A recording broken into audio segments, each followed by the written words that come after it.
Good evening. I'd like to call the Windsor Board of Education meeting of Tuesday, March 21st, 2023 to order. The first item is the Pledge of Allegiance and then a moment of silence.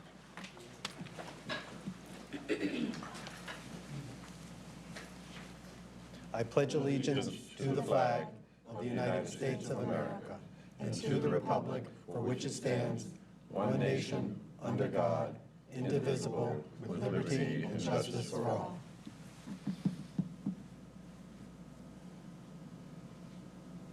Please be seated.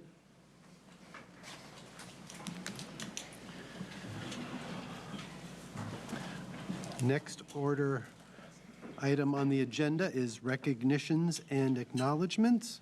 Recognition of Windsor Education Foundation grants. First, Dr. Hill, and then Ms. Morales.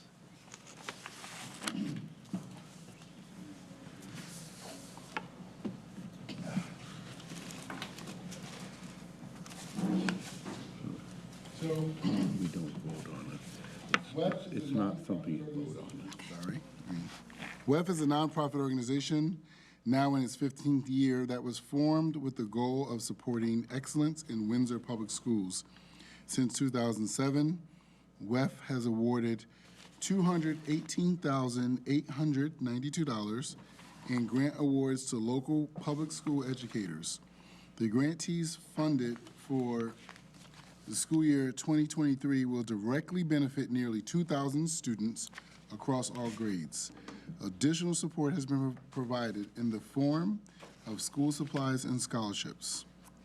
The Grant Review Committee looks for a variety of proposals from all grade levels and schools that are consistent with the Windsor Board of Education district and school goals, impact students with varying learning disabilities, fall outside the regular operating budget, will ultimately impact or benefit a large number of individuals. In other words, the impact of the grant is not a one-time benefit to a single group of students, but may benefit additional students long-term. It also encourages professional collaboration and promotes school and community communication. At this time, I would like to invite Ms. Christina Morales from our Office of Family and Community Partnerships. And I do believe, are you going to call up Representative Jane Garibay as well?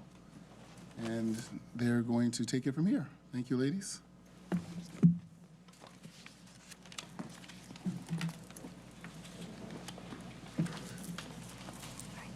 Push this thing. How does this work? On? Okay, perfect.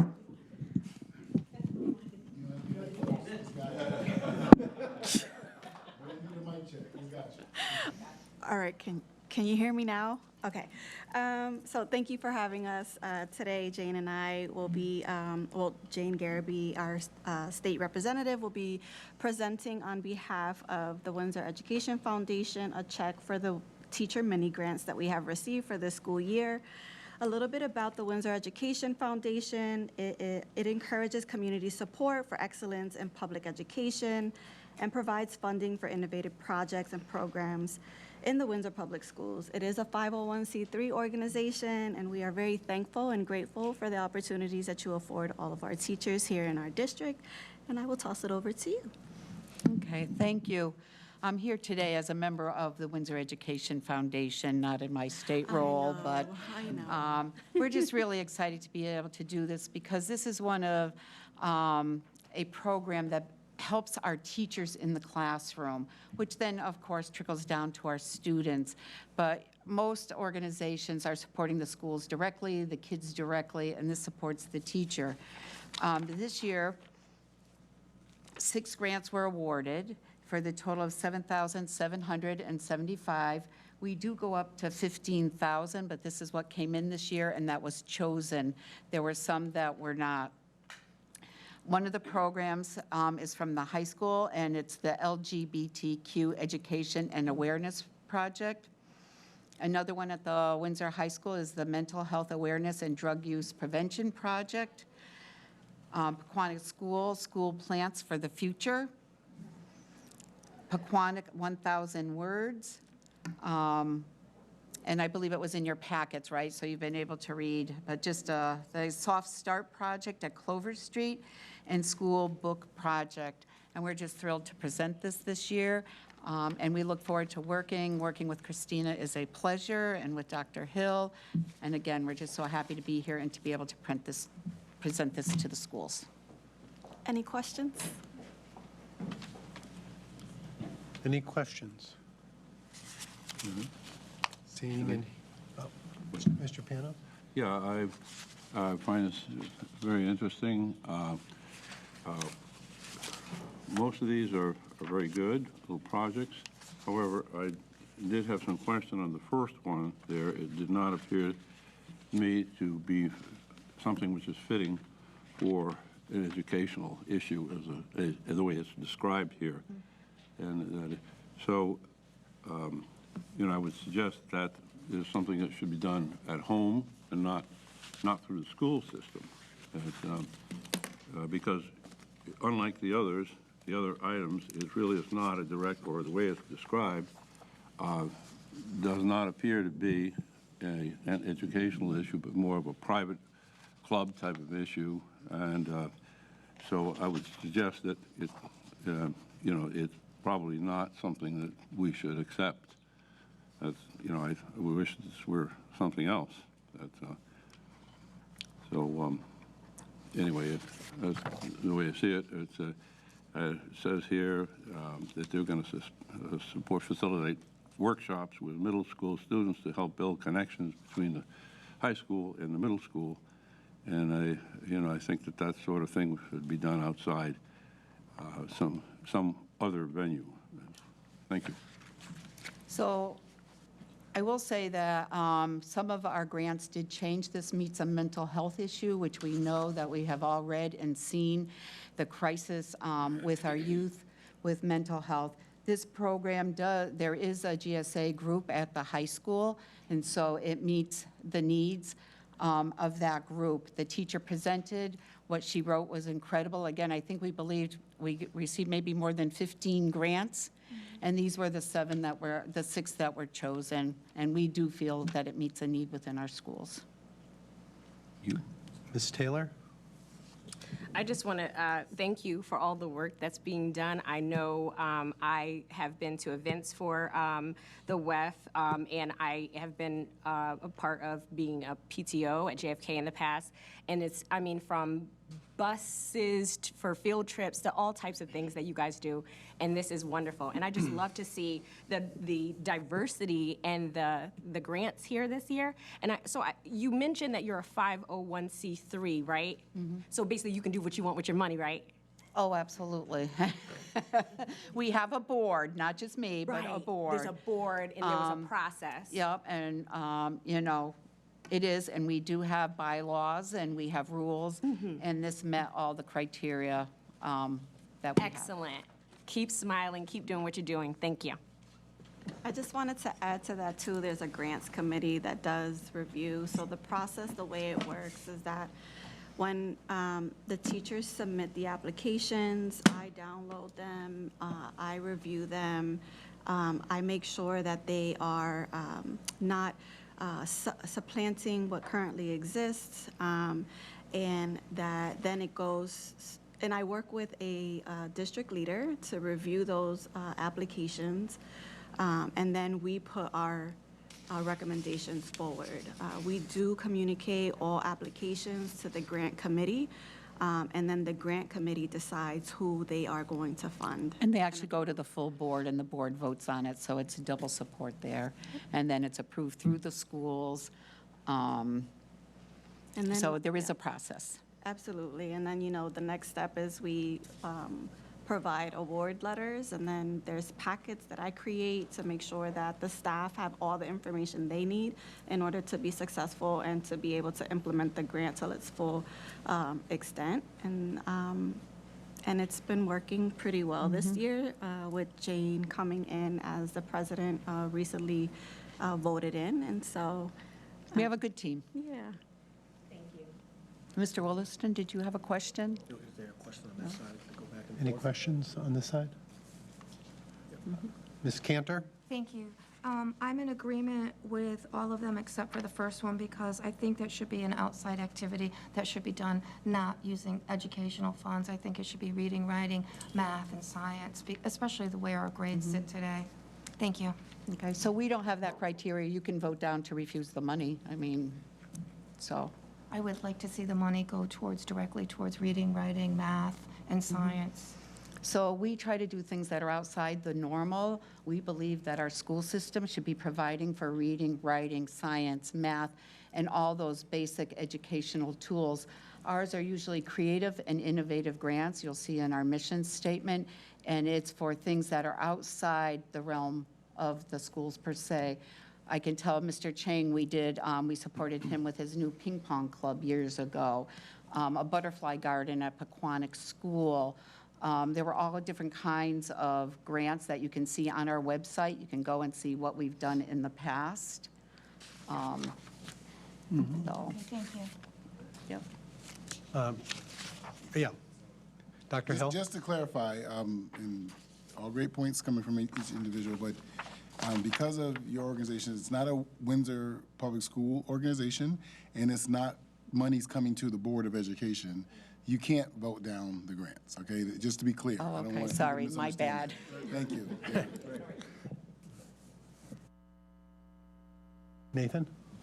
Yeah, I just wanted to say thank you guys for all the hard work you do, the countless hours. I know, but You know. yeah. So I understand that it's hard and creative work to even raise the money for the grants, and then even harder work to sit through the reading and all the paperwork, and then just all the communication that goes behind it. And this is on top of what you already have to do with your life. So I just want to say thank you for taking the time out to support our kids. Thank you. Anybody else over here? Yeah, thank you. So I heard the process is there's an RFP, which is an application, correct? It's well vetted. I just want to say thank you.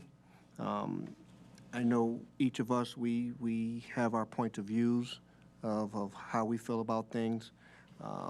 And there's been things that have come across this desk that, quite frankly, I have not personally agreed with, but for the greater good, I've supported. So I understand that the GSA does great things. There's GSAs throughout a lot of different high schools across this country. So the fact that you're thinking outside the box and you're looking at the diversity piece, make sure that it's inclusive. So just want to say thank you. I'm sure this was not an easy task, and hopefully you will continue to support my school system for years to come. Thank you. And I'll just, again, one last thing. We are a non-political entity. We have from different walks of life, and that's why I clarified I wasn't here as state rep. I was here as the Education Foundation, and we try to work together with all many different interests, et cetera, but again, it's not a political organization. Anyone else? I want to thank you as well for your efforts here. I remember many auctions going to, and bingo nights, wine bingo, and Wine bingo. And I know It may be coming back, Yeah. so. Oh, good. I think now that people are coming back, being in person and having that social context for it is important. And seeing, it's just always a good feeling in any of those efforts that people are there, all support education. I'm also involved with the Windsor Library Association, also a 501c3. And our job is not to buy books for the library. The town, our budget should be strong enough to support those libraries. But we're the icing on the cake that we have here. And that's what, and the Library Association purposely has different things that are not books, that they're museum trips in the summer, activities, maker space. We're going to be having kind of a space where you can rent things out at no cost, but you can get things out in addition, because it's a community service action. I know my wife had benefited through WEF during her time in buying small little robots and started in first grade showing kids how to code. And so I think all of these look like good proposals. As Mr. Lockhart mentioned, most schools and the majority in in Connecticut have GSAs, and we've had a GSA a long time that has also partnered with the Human Relations Commission.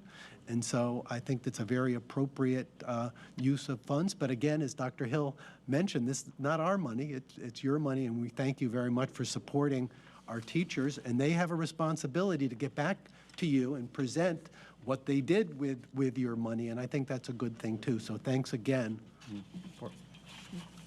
Let me just point out that the first item here, the grant review processes, are consistent with the Windsor Board of Ed district and school goals. So the comments made by Ms.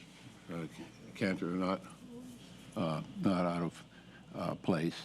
And so, you know, I would agree with her. I respectfully say that this is not something that would, you know, that would consider be something that would be consistent with our goals. So the rest of them, though, are pretty clearly that, and so they're fairly very, very easy to accept, you know. So this is a very personal thing, the way it sounds, and so I think it's a separate category. So, but I understand everybody has different But I opinions. want to clarify again, because we have the public and listening audience.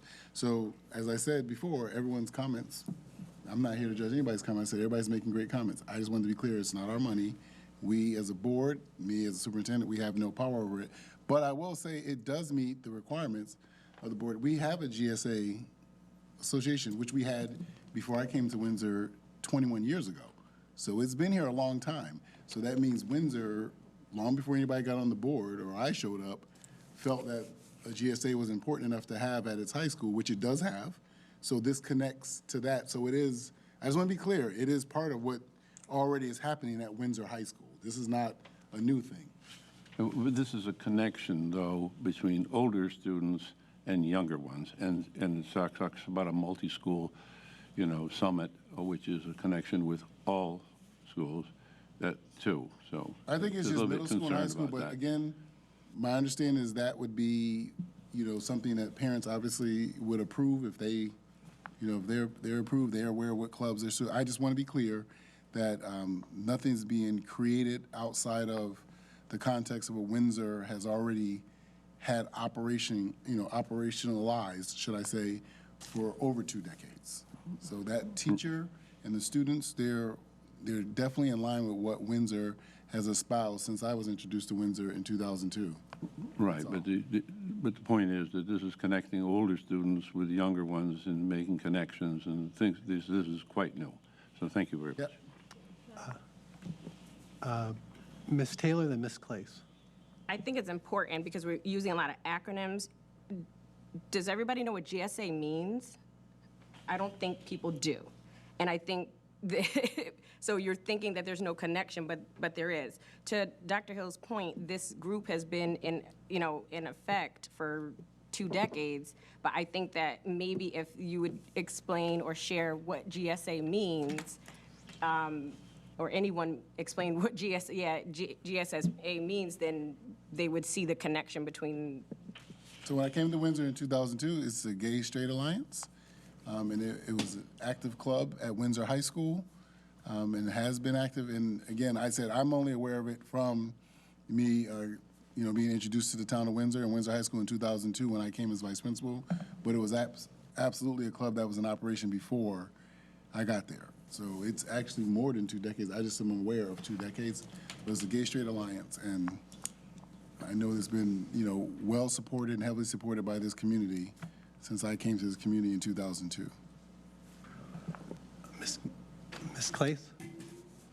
I wanted to say thank you, and honestly, I was really not going to say anything because I think it's a great thing that the Educational Fund does for Windsor schools, but I have to say that I don't want to make sure that my silence isn't read as something else. So the Gay Straight Alliance and other groups that support inclusion and diversity and connection to me are important, and I think they are a extension of the schools and the environment that we provide for social emotional learning, which we've spent a lot of time and commitment to. So I just need to say that out loud because we are on the record, and I don't want anyone to think that I fall on a different side of this issue. So, but thank you very much for what your group is doing. I support this group immensely, and I support all the work that the teachers have put into getting those grants and the really rigorous process that you go through to award them. So thank you. Okay, anyone else? Okay. Do the photo op. Yep. You get to do the photo op.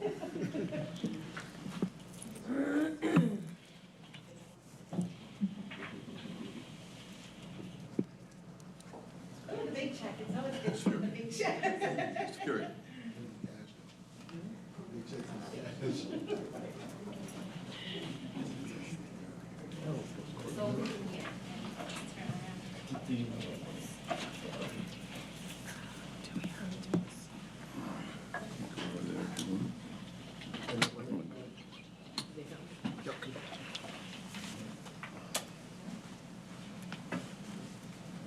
We're just waiting for everyone to get together.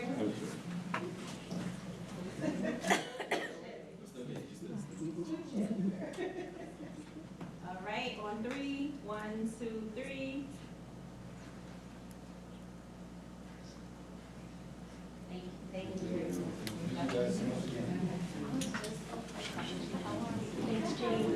Thank you, Jane.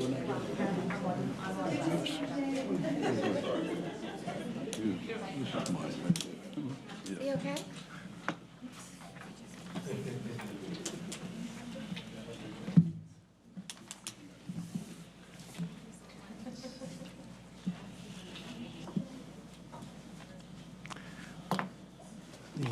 The next item on the agenda is audience to visitor, and Ms. Daly, can you read your script? Good evening. This is Robin Daly from the Superintendent's Office. If there is anyone from the public who would like to address the board, you may do so in 2 different ways. If you are using the Zoom application on your mobile device or computer, you may enter your comments into the Q&A feature located at the bottom of the Zoom menu bar.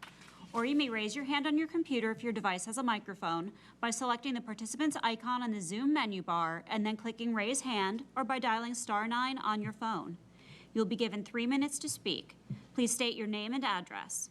When you are called on, you'll be prompted with "You are now unmuted." For clear communication, we ask that you do not place the call on speakerphone. No comments can be made against the employees of the school district or children outside of your own. Thank you. And as usual, I described that at the 2.5-minute mark, Vice President Lockhart will raise a card briefly to let you know to start wrapping up. And at the 3-minute mark, he'll hold it up and keep it up. For those who are calling in, you won't see the card, but at some point, Mr. Lockhart will let you know that your time is up, and please finish with your remarks. So at this time, I'd like to see, is there anybody in the boardroom who would like to address the board? Just come up and please come up, sign. Please come up, sign your name and.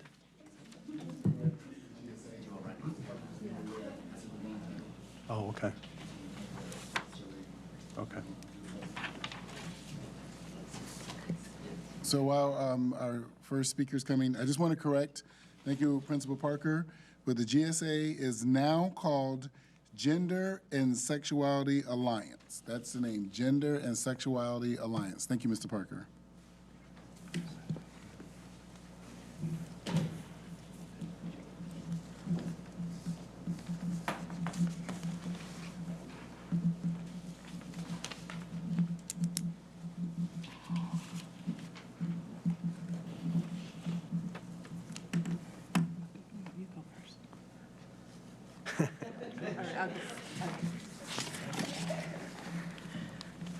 Not touching.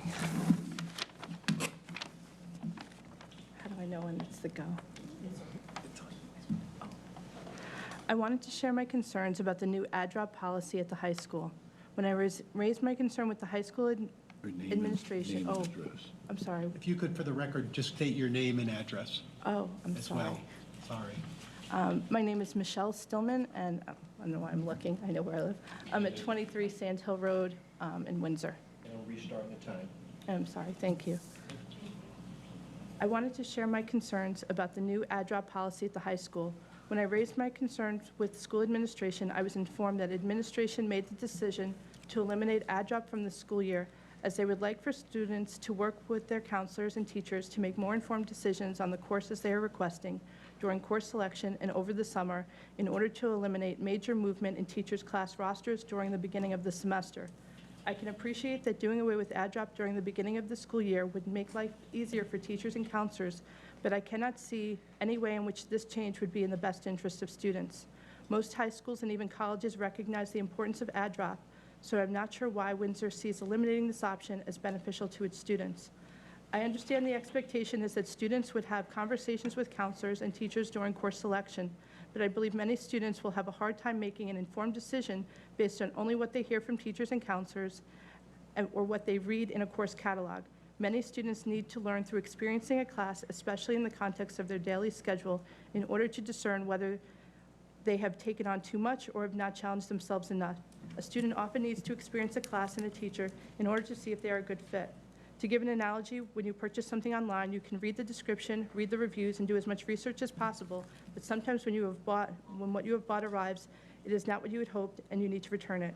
I believe that having a time-limited add drop period allows students to explore and take risks with their schedule. Without add drop, I believe students will end up either playing it safe or could end up over their head with no way out.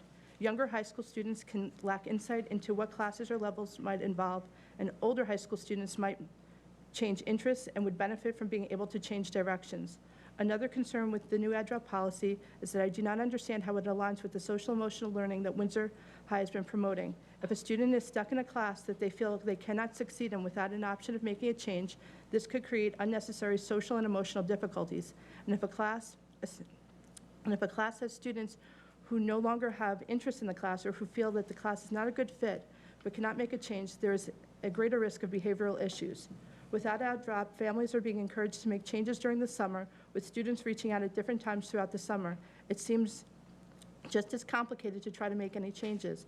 I know in the past when I've reached out at the beginning of the summer, I've been told to reach out later in the summer or during add drop at the beginning of the school semester because I need to wait for openings to become available to my student. Lastly, I was discouraged to hear that some members of the school board were not aware of this policy change and that as parents, we were not included in the discussion regarding a potential change as significant as this so that administration might receive input from families and the board before making this significant change. The bottom line is that there are numerous reasons, in my opinion, why an add drop option during the first 2 weeks of the school year is vital and positive to a student experience and outcome.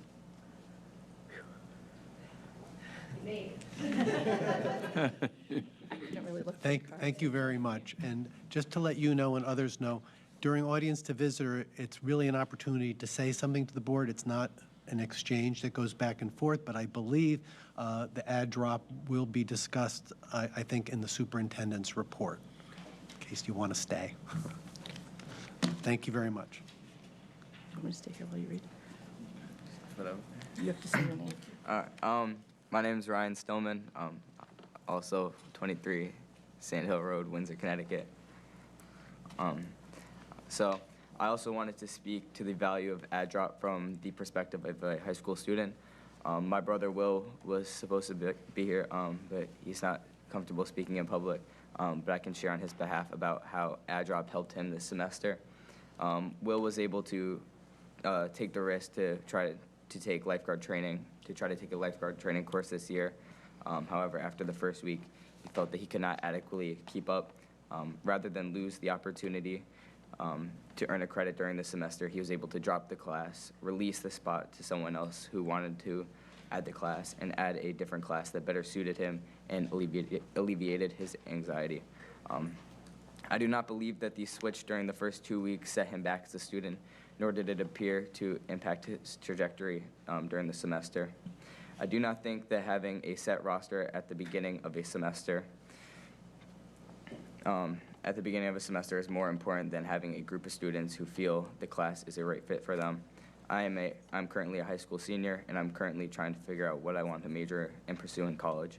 I know that my interests are continuously evolving, and so I know that having the add drop in both college and high school is helpful in this process. Thank you. Thank you.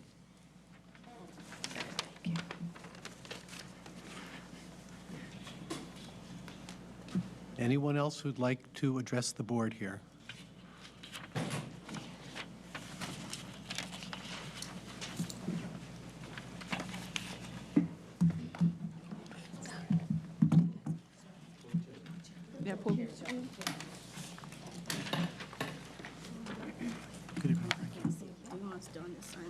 Thank you. Yeah, you're next. Yeah.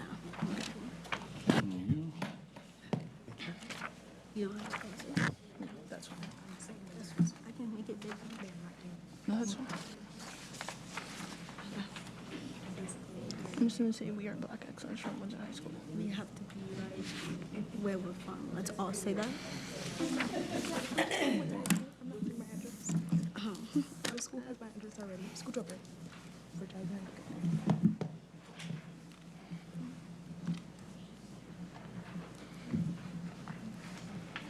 Our address is because of that special.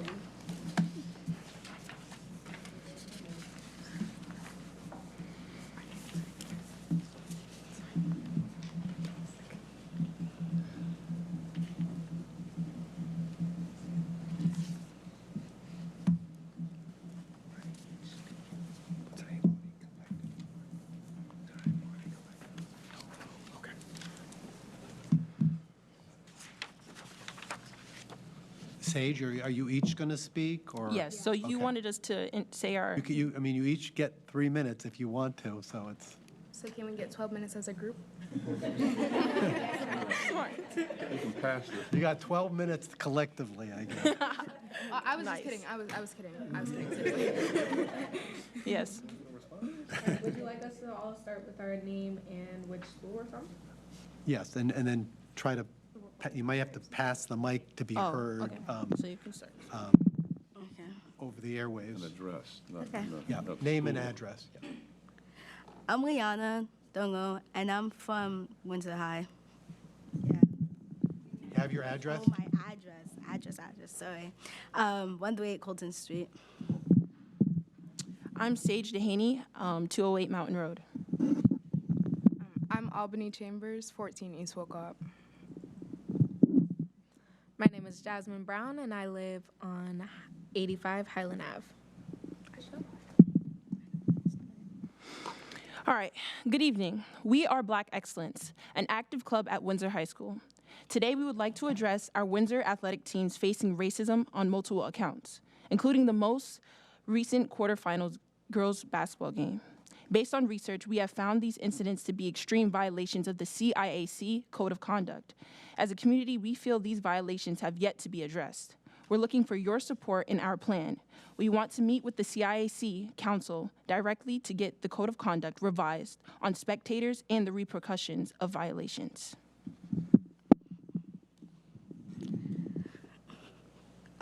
Just some background information on what occurred at the game. Pompolog spectators entered with an enormous Blue Lives Matter flag. The Pompolog spectators claimed it was to fit their USA theme.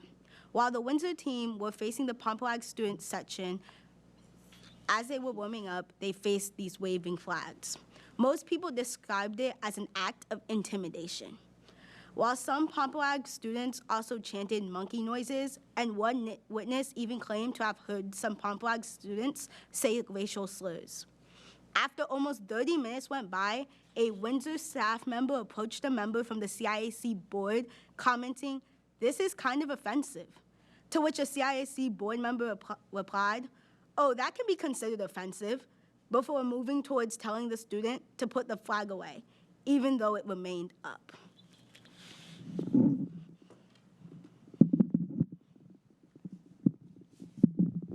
Some of the things you just heard about are those violations are located in your packets that you can read through as we're talking about this.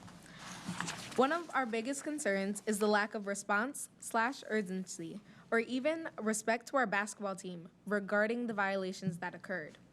Till this day, the CIAC and the Pompolog High School have lacked an apology to our student athletes directly, as well as how so many people have expressed their concern of the racism they experience but have yet to speak up about because they are afraid of the repercussions. This is not the only team from Windsor that have experienced these discriminations, this racism. This is the final time that we are willing to just stay silent about it.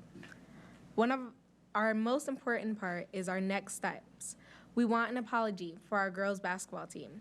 We want to sit down with the CIAC talk about their guidelines, evaluate them, and set stricter repercussions for these violations. We would also like a change to the spectator rules. If you look through your packets, that was almost all we could find, and it's very limited. There is nowhere in there that states what the repercussions would be for those violations. Okay, so the time to stand is now. If we don't take a stance, nobody's going to.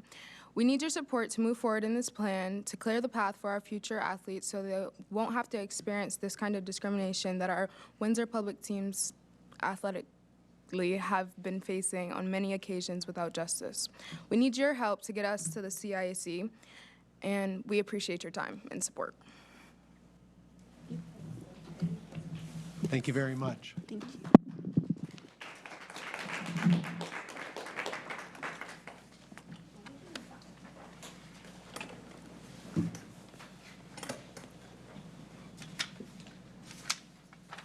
Anyone else who'd like to address the board tonight?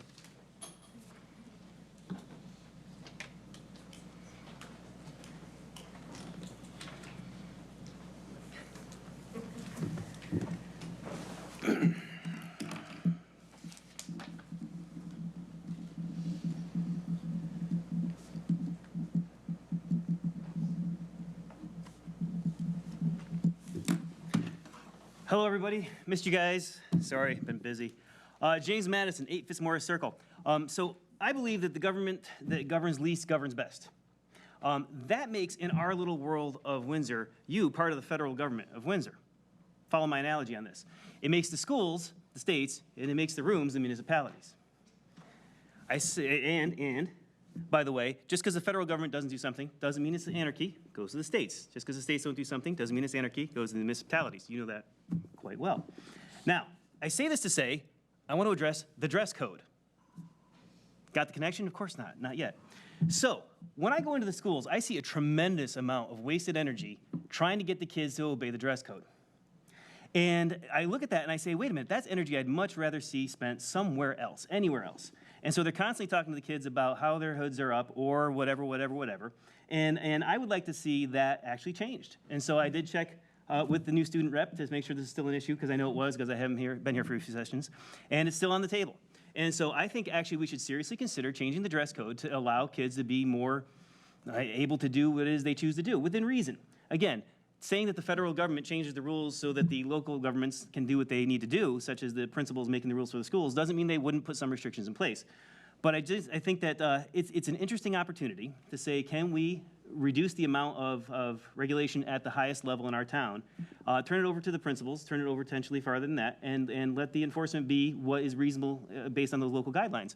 And again, my main motivation for saying this is I look at the energy that is spent on this, because I go into the schools a lot for the chess club, for the career day, everything else, and I just look at the energy spent trying to enforce the dress code, and I say, okay, is that the best use of energy? And then when I see it disregarded, because it is, that also undermines the rule of law. Because when you have laws that aren't necessary throughout society, whether it's criminalization of drugs, which just puts nonviolent people in jail, or whether it's something like wearing certain clothing in school, when those things don't get enforced because at some point the teachers realize it's a waste of their energy, now that actually undermines the notion of rules and the notion of rule of law. And so I actually want to say that we should make the rules a little more liberal on this front, precisely because it'll allow the energy of those in authority to be focused on things that really matter, like things that harm other people, like actually getting kids to focus on their schoolwork, that sort of thing. So I would like to change that. And again, just because I think something should be made legal, quote unquote, does not mean it's a good idea. I believe in the legalization of drugs because it's horrible to put people in jail for it. That doesn't make it a criminal event. So I look at something like dress code. I look at all of you. You're either here because you were elected or you're here because you're on the job, and you're all looking very sharp. Dressing is how you succeed in life, right? We should teach that to the kids. But I just think enforcing it as a rule is not effective. So I'm actually kind of leaning towards the side of the students who are going to advocate for loosening the rules. Thank you. Thank you. And again, I won't have people comment on what you said, Mr. Madison, but if you want to stay for the rest of the meeting, you may hear a little bit about where things are with dress code policy, where it may be going. Anyone else in the boardroom who'd like to address the board? Seeing none. Ms. Daly, is there anybody online or on the phone? At this time, there are no hands raised. for the attendees, and there are no open questions in the Q&A feature. Okay, without objection, I'll close audience to visitor. Seeing no objection, audience to visitor is closed. Next item on the agenda is the consent agenda, and is there a motion first? Or- be pulled? Anything on either side here that, of the consent agenda that needs to be pulled? Nope. Seeing none, is there a motion? I move the Board of Education accept consent agenda items 4A, financial report, 4B, enrollment report, 4C, food service report, and 4D, human resources report. Is there a second? Second. Motion made by Mr. Lockhart, seconded by Mr. Panos. I'm assuming no discussion. Seeing none, all those in favor, say aye. Aye. Opposed, nay. Abstention, motion carries 900. Next item is the approval of minutes. Ms. Taylor? I move to approve the minutes of the February 22nd, 2023, 7 p.m. regular meeting. Is there a second? Second. Motion made by Ms. Taylor, seconded by Mr. Panos. Any discussion? No. Seeing and hearing none, all those in favor of approving the minutes, say aye. Aye. Opposed, nay. Abstention, motion carries 900. Next item on the agenda is student representative report. Mr. Davis. Thank you, President Fury. Good evening, everyone. Good evening. Good evening. So I'm very excited to be here. I would like to give honor to God, who is the first and head of my life. And I would like to say it is an amazing time to be a Windsor Warrior right now, especially with everything going on. The first thing I would like to highlight is our Connecticut treasurer, Mr. Eric Russell, visiting our school. So he's teaching financial literacy, and as I've interviewed and heard from students, it was very inspirational and informational. Next, I would like to highlight the recording tech showcase, and reason why I would like to highlight is because our Windsor kids, especially our music department, has so much talent on a regional, on a state level. So I just want to give a huge shout out to them, and also producing this by their own merit, by their own ideas for the second year in a row, and doing it at a professional level now.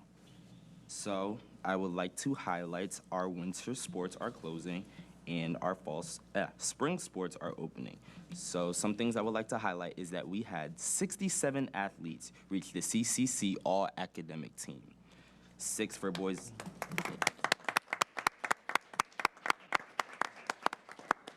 That includes 6 for boys basketball, 11 for boys indoor track, 10 for boys swimming, 7 for cheerleading, 5 for girls basketball, 22 for girls indoor track and field, and 6 for our wrestling team. Next, I would like to highlight our winter sports. So our postseason competitions, boys basketball going to round 104 in Divisions 1. Our news shot put record that has been broken hasn't been broken since 2012.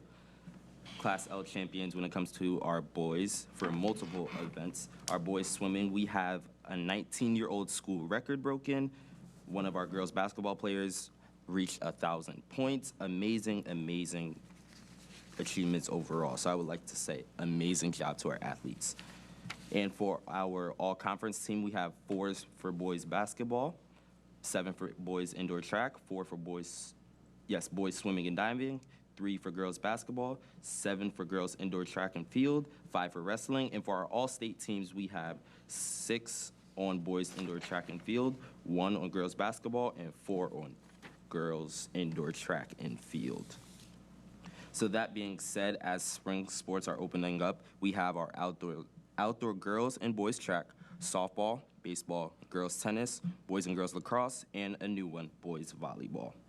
So as you have all heard earlier in the meeting, the dress code. And also a new one I would like to bring to light, the lunch survey. So we have had meetings, and a new word I was taught today, thank you, Mr. Parker, is disaggregating. So that means the separation. So we've had these meetings, we've had these surveys. So what we're doing now is the issues aren't off the table. We're trying to realize, is there anything wrong? What is wrong? Is there something that can be changed at the building level? Is there something that the students, we need the board's help? So with me, how I like to roll is I like to keep all the facts. I want to make sure I'm coming fully prepared, so I should have everything by next month. So I am coming, and the board, if there is anything, I will bring it to you. That being said, we have JROTC's military ball coming up. Juniors, we have your SAT tomorrow. You guys are going to do great. Senior outing and prom coming up, our music department field trip, and seniors college decisions coming up very soon. So that's been everything. Thank you, everyone. Thank you very much. Are there questions or comments for our student representative, Ms. Claes? I just want to say that was an excellent report, and I'm looking forward to the dress code report that you will prepare, because he was so prepared. You should see his notes. He's got all ready, everything underlined. Yeah, right? So thank you very much. Anyone else? Yeah, great report. I share the same sentiment as Ms. Claes, and it's nice to see the kind of, I don't know, is the like technique or like just style of every student rep, and you know, you got a nice little swag with your report. I like it. Anyone else?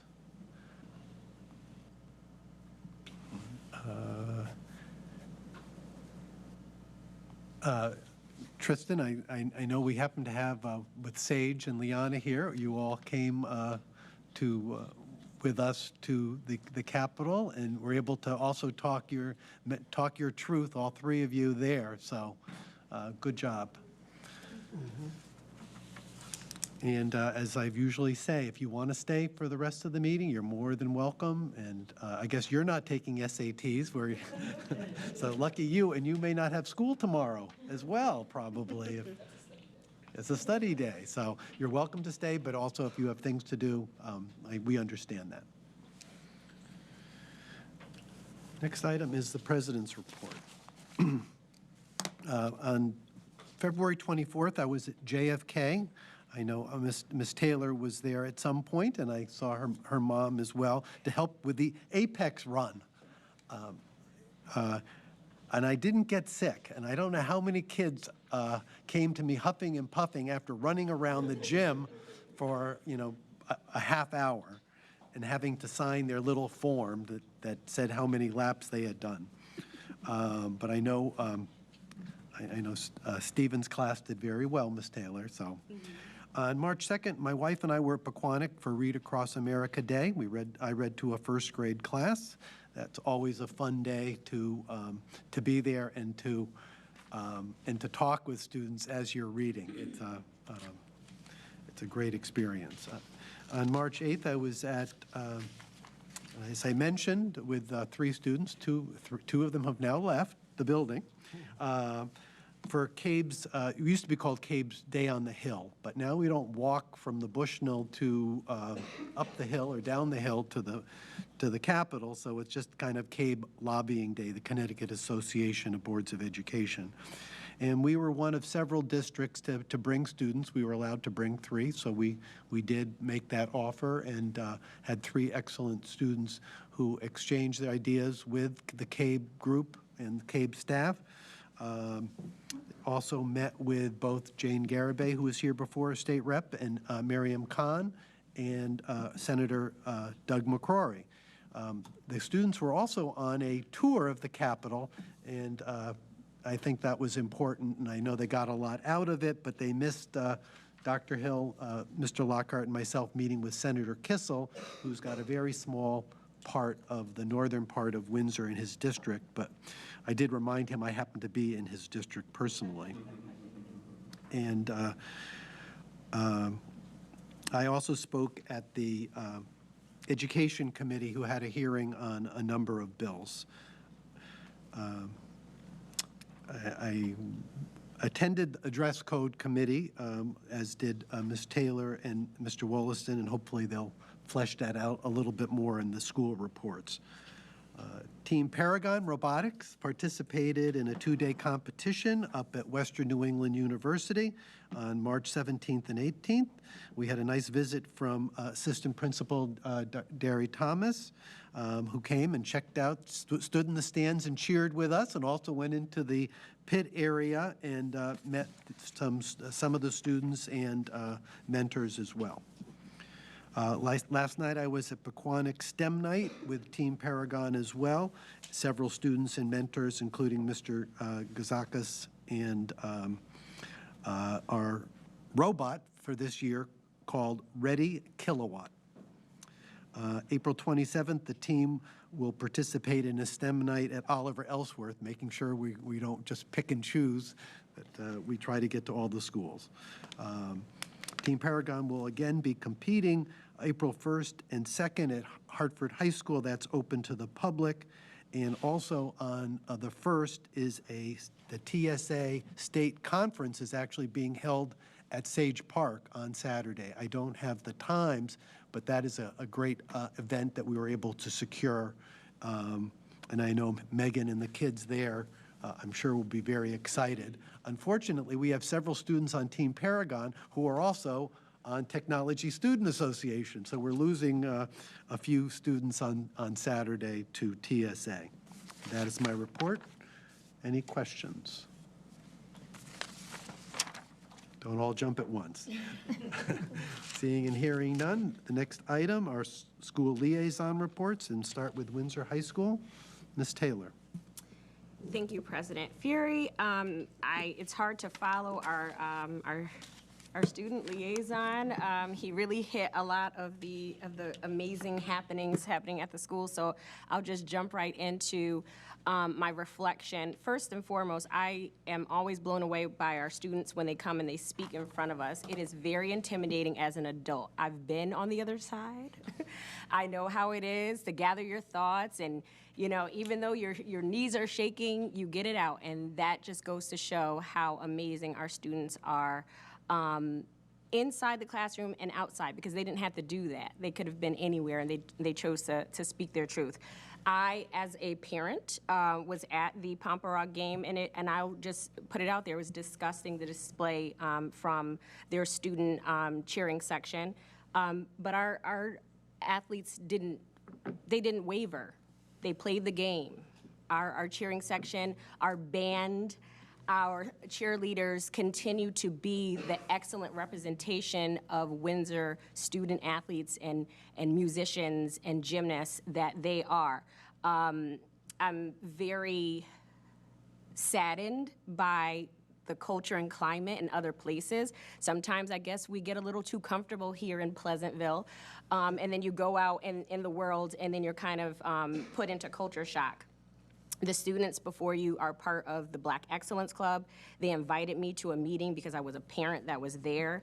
They're just flawless how they're deciding to handle the situation, and I support them wholeheartedly. Again, as a parent, I was there, and they're just professional. They did their due diligence. I mean, they did their homework. So again, cheering them on to do what they need to do. And again, I support them being the liaison from the high school. So much going on, as Tristan did mention. I came from the Winter Sports Awards to be here with you all tonight. And it's just amazing hearing not only what we're doing on the field, on the court, but these are scholar athletes. They are keeping up not only with the rigor that we ask of them and for eligibility, but they're also keeping up beyond that on the state level, and we just have to support them in all that they do. Again, I always say this: if you haven't gone to a game yet this year, go to a game, go to a meet, go to a match. You won't be disappointed.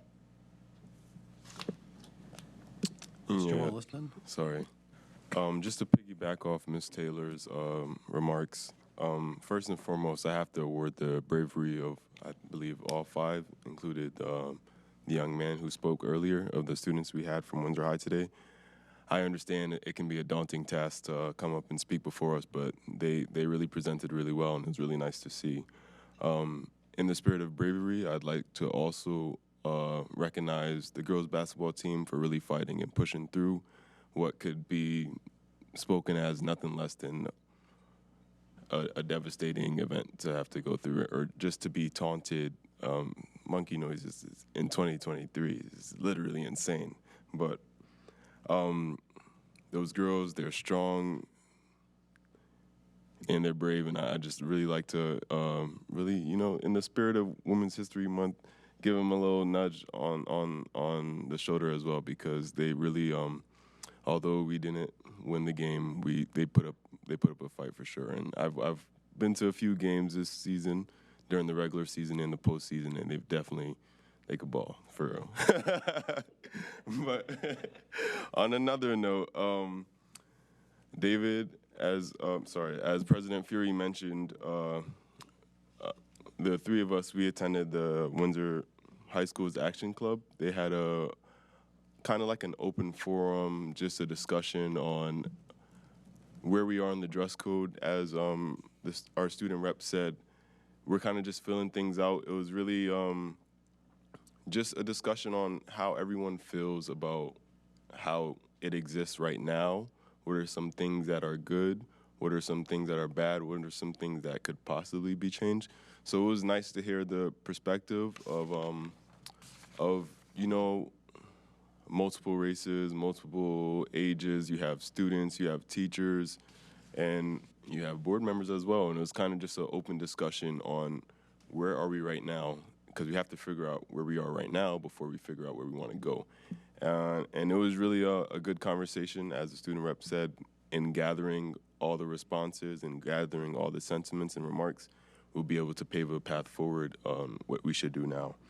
I'd like to also congratulate all the students that our student rep mentioned prior, because that's a lot. That really is a lot. Not every school is blessed to have students who are performing so well on the court, on the field, on the track, and in the classroom as well.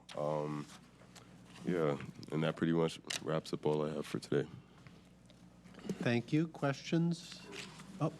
One more thing. I'd also second that we did attend the Cape Day on the Hill with, we had Rep. Garibay, Rep. Khan as well, and it was nice to see the Windsor delegation and just some of our student leaders all in the LOB cafeteria, just sitting down and enjoying some food and speaking and empowering the student voice, which is really big for me because these are our leaders for tomorrow. So it was an amazing experience to watch these students be empowered in that way. And if I could add to that, the reps and the senators, they didn't want to really hear from us. They really wanted the students, straight talk. What's good, what's bad, what can we do? And as to dress code, again, just as Mr. Wollaston alluded to with the students who came prepared tonight, Abby, Tristan's predecessor here in that chair, was there as well. Again, went through the survey that was done. We looked at several different communities have done dress code changes. We looked at those and had small group discussions about them, and tried to give them as well some guidance, because even though it's only March now, before you know it, to be able to get this, whether it's to Dr. Hill or to the board, a lot more input is needed, and so I know they are aware of that. But again, it wasn't just let's sit around and talk about how we feel. We were all looking at documents that had been dug up and doing it in small groups so we could each share what our thoughts were. And as Mr. Wollaston mentioned, it was student. At least one representative besides the two board members of the School Governance Council. It was a number of teachers, and it was students as well. So it was well done. Mr. Wollaston? Yeah, and another thing I'll mention about the meeting we've had with the Action Club and with the students going to the Capitol as well is just, I love it so much because it teaches our students how to organize. And that's really what is key and what is important for changing the world around you and making the world around you different, because at the end of the day, we're just one vote. If any of us is elected to a higher seat, we go up and we're just one vote. So it also takes letting our students and our future leaders of tomorrow and our leaders today, really, because they can make change, to show them and to teach them how to organize and how to advocate for themselves. And I don't know if the high school has any other trips that are planned, but now that the Capitol is open, I hope in future years, especially AP government classes, going and seeing what goes on. We're very lucky that we're nearby from Windsor to Hartford. Mr. Wallison? And I'll say maybe we can get a WEF grant from that if a teacher write ones up. Who knows? Who knows what will happen in the future? Ms. Claes? So I don't know if it's appropriate to the Windsor High School reps, but my question is, and maybe we have to take it up on other board action, is how do we support the Black Excellence Group in their question about support from the board? Because I would like to help them at least get a meeting with the CIAC, perhaps figure out if there's a way we can give them some more representation to look at possibly us having our own policies about how our spectators behave, and perhaps even looking at, who governs the CIAC and looking at how we make policy change with them. So I think that it's important enough. I feel like Windsor and certain other towns face these kinds of events annually. It's not a rare, it is once a year, but it's once a year is more than I'm comfortable with for our students and their safety. And so I would like to know specifically what we can do. And I don't know if that goes through the Windsor High School Governance Council, or if we just have that as a matter of the board, or what's the best place to think about what we can do to support action and change. I did ask them, but we met so prematurely. This was when things were just about happening early last week, I think it was. And so I believe, almost like the dress code, they're going to come back with how we can help. But I think today their plan was to put it out there for the listening public and for folks on the board that may not have read me in the current. And Coach Huggins in the current and things like that. However, I do believe Dr. Hill might be touching upon this in his report. I don't know, but I will say that our athletic director was reached out to by their athletic director, so there is conversations, but I think what the students are looking for is change, and I think that does take time. They acknowledge that, as Abby's going to graduate, and the dress code may not have, it may not flip as fast, but they understand that this is a marathon. Rest in peace, Nipsey Hussle, and it's not a sprint. Thank you. Anyone else?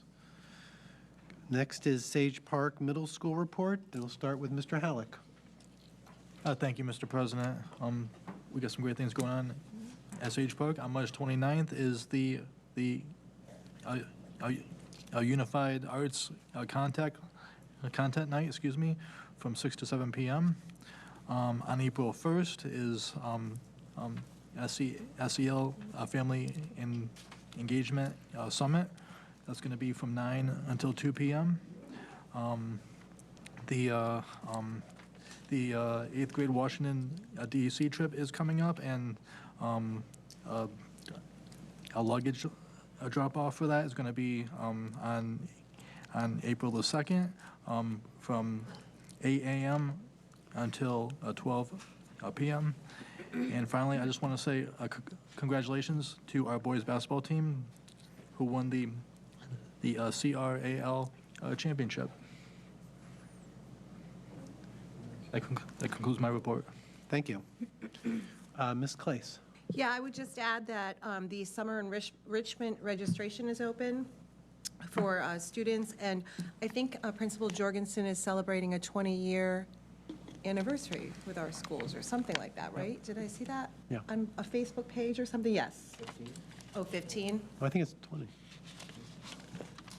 I believe it's 20. I'll look, I'll find I thought everybody would know.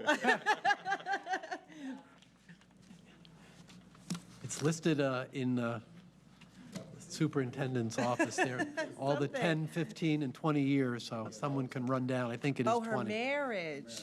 Oh, well, happy anniversary. Yeah. Now I know way too much about Principal Jorgensen. And it's 23 coming. Oh, shout out to the Jorgensen. Thank you. Any questions for Sage Park? Seeing and hearing none. Clover Street School. Mr. Lockhart. Thank you very much. I was participated in the read-along on March 3rd. I was very happy to read to one of their 5th grade classes, and they asked a lot of great questions, and the country boy in me came out and gave some good country answers, so the girls appreciate it, the boys not as much, but that's okay. Sometimes you got to put it where the goats can get it, and they got it. So on March 27th, there's picture day, and there's also a PTO meeting. And on March 30th is the obstacle course day, I believe, from 6 to 7:30. Ms. Lee, please tell Mr. Farr that I am booked. I will be in Orlando on that night. And so I thought I would be able to make it, but when he sent the date, it just didn't, it conflicted. So I apologize in advance. So if anyone wants to go participate in that event, obviously you're more than welcome to do so. That's all I have. Any questions regarding Clover? Okay, next item is JFK and Ms. Cantor. Thank you. They have a new absentee reporting system. You can scan in the QR code, or you can go to a website, I believe. They're celebrating Women's Month this month, the month of March. Go women. Today, they wore crazy socks today and really quirky things and mismatch, and it's to recognize World Down Syndrome Day. So I think that's a really great thing to do. Also, on March 6th, grade 5, there was a meeting for all families for the introduction of grade 6 for the junior high that occurred. They had their parent-teachers conferences on March 15th, 16th, and 17th. They want you to complete your survey, your climate survey. They had social emotional learning day on March 10th. They all participated, grades 3, 4, and 5. It's the importance of mental health and the well-being of all. And they did celebrate on March 2nd, Read Across America Day. There's another thing that came out too. It's for mammograms. There's going to be a mobile site at LP Wilson. So if you're interested in getting a mammogram, you can contact Jennifer Waldo or the town of Windsor, and they'll be able to give you that information. The summer enrichment programs are from July 10th to the July 27th, Monday through Thursday this year. It's $100 per course, but if you have 3 or 4 summer enrichment courses, it's $300, so you get a $100 discount. And there's a 50% discount for students that receive free or reduced lunches. And last, if you want to order your yearbook, do it today. That's it. Operators are standing by. Any questions for JFK? I had a question, just a comment. Yes. I read at JFK, and it was wonderful. I just want to shout out Miss Silliman. She's the new school librarian, and she did a great job. She had refreshments laid out, and the books were outstanding. It was just a really well-organized event. Thank you. Thank you. Anyone else? Okay. Ms. Galinsky, Oliver Ellsworth. Thank you. Parent-teacher conferences were held last week. They currently had an 89% attendance rate, and so the teachers are working on getting that up actually to 100% participation rate. So stay tuned. That's their goal for this week. They have also started a mentoring partnership with Windsor High School, which is great because the students can actually earn community service hours by doing that. And it began today, and it's being held on Tuesdays and Fridays.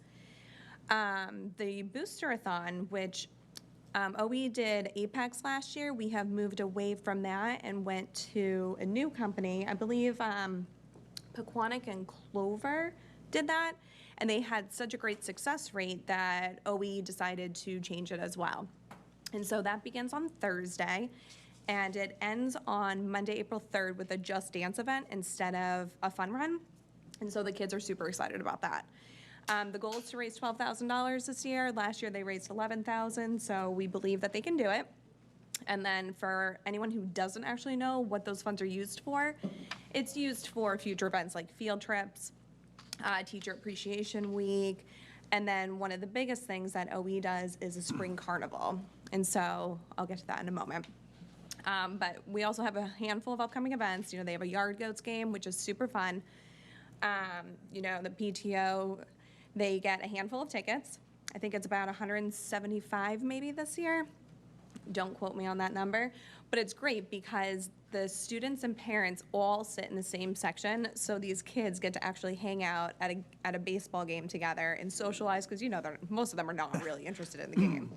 But it's super fun for the parents to be there and to actually witness. So that is on April 22nd. They also have the Scholastic Book Fair coming up, and then again, the Spring Carnival, I believe, is June 9th, pending the weather. And then lastly, we have a school governance council meeting on Thursday, March 23rd, and that is open to anybody. You do not have to be part of OE to attend. So please, it's virtual, it's super easy, you just have to log in and be present for it. So thank you. Thank you. Questions for OE? Seeing and hearing none. Last but not least, Quantic School. Wait, I'm surprised he's. Mr. Not the Panos. least? That's why I laughed. As I attended the March 6th PTO meeting, very well organized always. It was interesting that Principal Mahalko works through the PTO and talks to the parents about student growth and academics. He actually gives a report on it and the iReady, results, and he is he's very optimistic that they're going to be right up on schedule here by the end of the year, make up any lost time. They had an FCL day, all day on March 10th, and it was a lot of activities related to STEM, showing teamwork and all this sort of thing. It was very good. The school photos were coming up at the end of the month here, 30th of the month. And on April 20th, they're also going to go to the Yard Goats game, 6 p.m. There's a whole section set out for this, organized through the PTO. And last, and certainly not least, on April 1st, there will be an Easter egg hunt. That's Saturday, 1 o'clock. And guess who is going to be the Easter bunny? Is it you? Is this one for the no videos taken, please. On April Fool's Day? April Fool's Day, April 1st. What time is that again? I already said it once. I'll have to go back to the recording. I had to practice my hopping.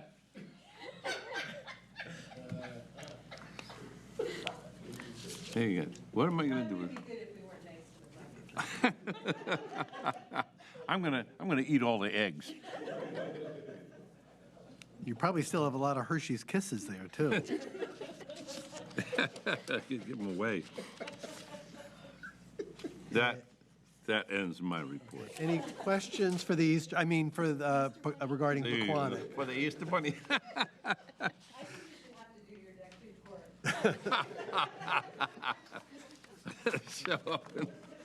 Oh, boy. Next item is the superintendent's report. Dr. Hill. Thank you. I'm very excited. The Easter bunny. All right. So March is Board Appreciation Month. This is an opportunity for us to publicly extend our appreciation to our board members for their dedicated service to our children. Our board members are generous with their time and commitment to public school education. Thank you. Bless you. Thank you for your continued service.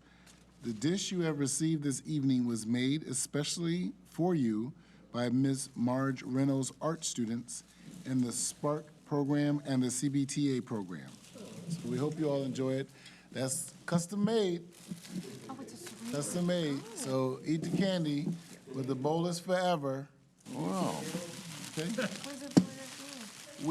We also have a special message from some of our students, just for you guys. So if you can look and see the video. Wow.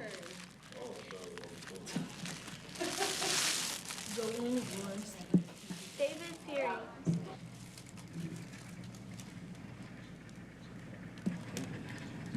Jolene Gorstein. David Fury. Leonard Lockhart. Jeremy Holland. Nathan Wollaston. Darlene Clace. Paul Panels. Jill Cantor.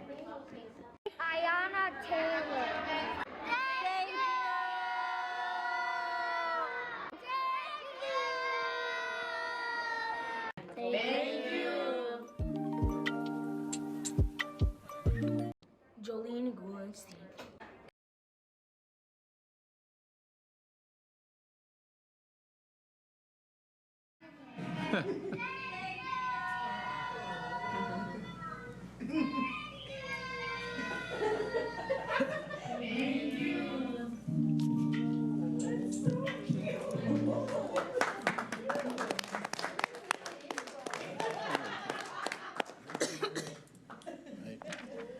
So just a little appreciation video, something for you to remember.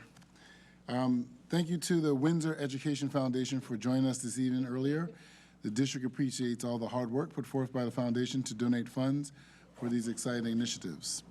I would like to publicly thank President Cindy Daniels and the entire Windsor Lions Club, as they were able to purchase 3 spot scanners to be used in our schools for vision screening.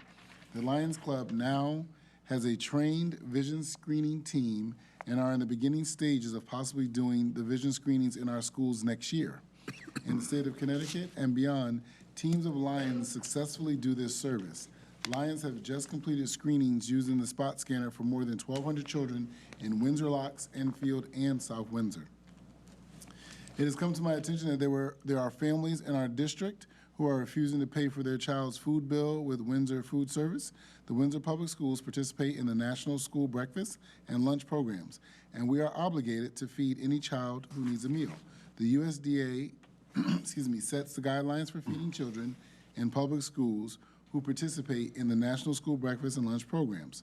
Children who eat the provided free breakfast and/or lunch and return to lunch line for additional meals or a la carte items will be charged for those items. Parents, guardians will be responsible for any meal charges. The Office of Family and Community Partnerships sponsored an SEL Family Engagement Summit on Saturday, March 11, 2023 at Sage Park Middle School. The event provided fun SEL activities for the entire family, children ages 6 to 18. There were workshops on responsible decision-making, self-care, yoga, relationship building, SEL for Dads, SEL at Home panel.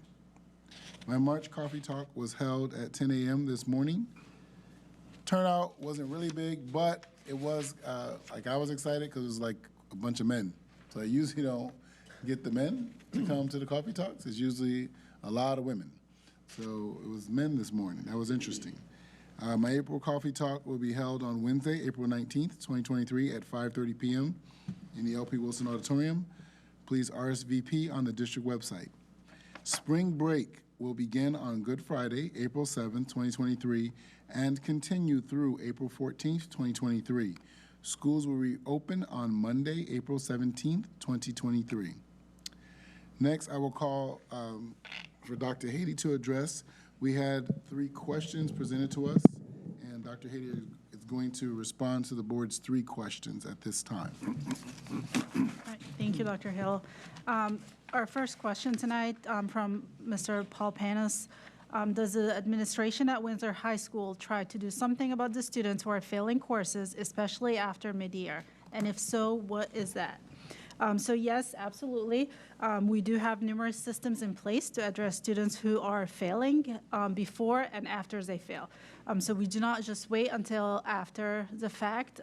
We make sure that we have systems in place all along so that we can provide interventions if needed and all the support that is needed before they get to the end of the semester or the end of the year.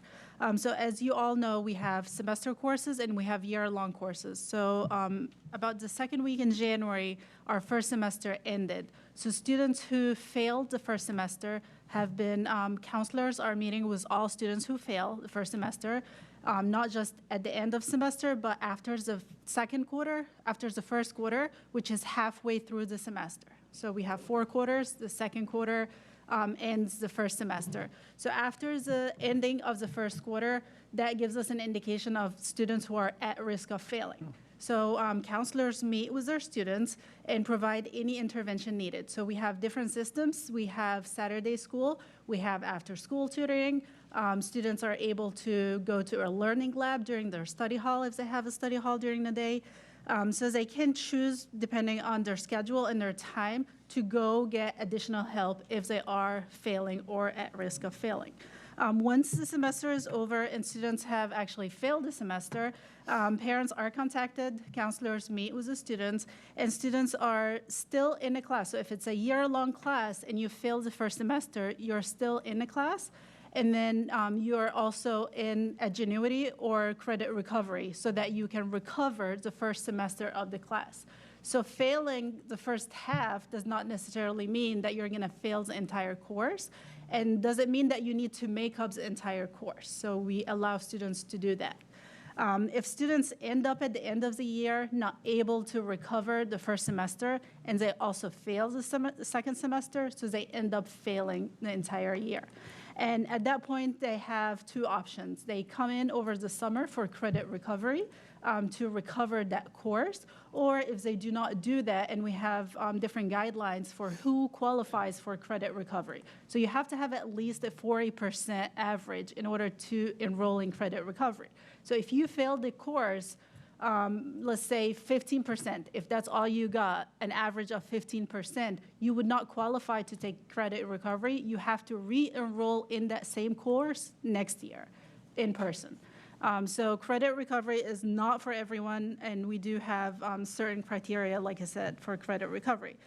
If students are enrolled in credit recovery over the summer and they do not finish their course, then they have to retake that course next year in person. So that's to answer the first question. Any questions? Yeah. Thank you. I think let's do questions through each segment. So, Mr. Panos? Okay, so the credit recovery then is something that goes on at the time, but like if you have a whole year course, you're saying, and you fail the first half, then you begin credit recovery in the second semester. Right. Okay, so, and so they have a chance to bring up their score somehow. Well, they still take then the regular exams. Is this right? Yes, so, they do. Okay, so, and so it's kind of an aid then. It's at that point it's really like an extra homework or extra help program. It's not a standalone course of its own. If it's just during the year, it's additional support to make sure you recover the first semester so that you can pass the course and you don't fail the course. Okay, so what you're saying is that you change then the course grade for the first semester? Yes, so if they pass the first half, let's say Algebra 1, if they pass semester 1 in Algebra 1 on credit recovery, and they have shown mastery of everything that needs to be done in Algebra 1 first semester, then the grade gets changed, so they pass that first semester. So you change the grade. Now, how do you know that it's equivalent to the mid-year exam, for example, or the tests that were taken and were supposed to be passed? How do you make sure of that? So this is the second question. Do we? Oh, that's the second question. Oh, well, I'll wait. Then okay. So that's mainly it. Can I just add one thing I forgot to mention? So, in order to make sure that students are not getting to this point, one additional thing that we do, Mr. Parker meets with every single teacher after the first quarter. So they go over the list of students who are failing or at risk of failing so that we can start to intervene earlier so we don't get to the point where it's the end of semester 1, mid-January, and students have failed the course. So that's another kind of intervention step we have in place so that we don't get to that point and then we have a number of students who need credit recovery or need to retake a course. Okay. And so those interventions then affect the student. That's what, in other words, the pressure then is placed on the student, of course, with the teacher's guidance to catch up. Is that how you do it? Yes. Yeah. So the goal is to help students to catch up and not have to retake a class or go through an online class. And again, these are Saturday or after hours Yes, so we have Saturday school, we have after-school tutoring. Some teachers will just offer up their time after school, before school, during lunch. We have learning labs, so students are able to go see, for example, if I need support in math, I can go to the math lab during my study hall, and I can get support from a math teacher. Same thing with English or science. Okay. Thank you. Anyone else regarding the first question? Thank you. Right. But So, there's no changing of the standards. In other words, you stick with the teacher's grade is the final grade for the period of this, and it's only changed afterward in this credit recovery right, thing. if they take the credit recovery and they pass it, then they get the grade they get in credit recovery. Right, but as I'm getting ahead of myself. You go ahead. Okay. So the second question is, how are the credit recovery courses validated? So like I said, credit recovery, we do have specific, benchmarks in order for students to be able to take credit recovery. So like I said, the 40% is a minimum benchmark for students to be enrolled. Also, students are monitored regularly, so we do have staff who monitor students on Edgenuity, which is our credit recovery program that we use. They monitor their progress. Once you get to an assessment point, your teacher has to open up the assessment so that you can take it to ensure validity of the assessment, to ensure that the assessment is taken during a specific time frame so that students don't, have all the time to research answers and all that stuff. Also, credit recovery or Edgenuity courses are monitored and audited frequently. So, we look at how students are doing. For example, last year we offered Spanish as a credit accumulation option.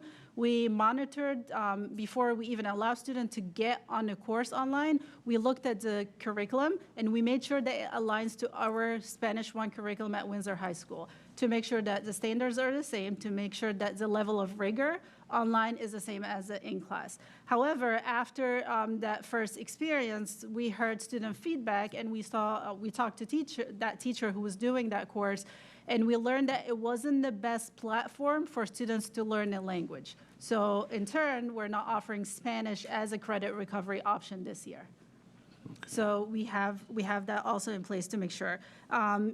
Courses like Health 11-12, we actually, when we looked at the credit recovery course online, it wasn't aligned with what we have. So what we did, we created our own course. So Edgenuity or credit recovery allows us to customize courses. So I can go in there and create my own course that aligns to how my curriculum is in high school. So we did that for Health 11-12 because that is one of the courses that a lot of our students need to take for credit recovery or accumulation. So it is exactly the same course that we teach at Windsor High School. They take very similar assessments. The difference is it's an online platform. So students have to take the assessments online. So with this software, I forget the name of it. Edgenuity. Edgenuity. Right. So you actually input and make up the courses yourself, right? That is an option. We can customize courses. Do they have a shell then? So do they have a health course? They do. They have all courses that you can think of.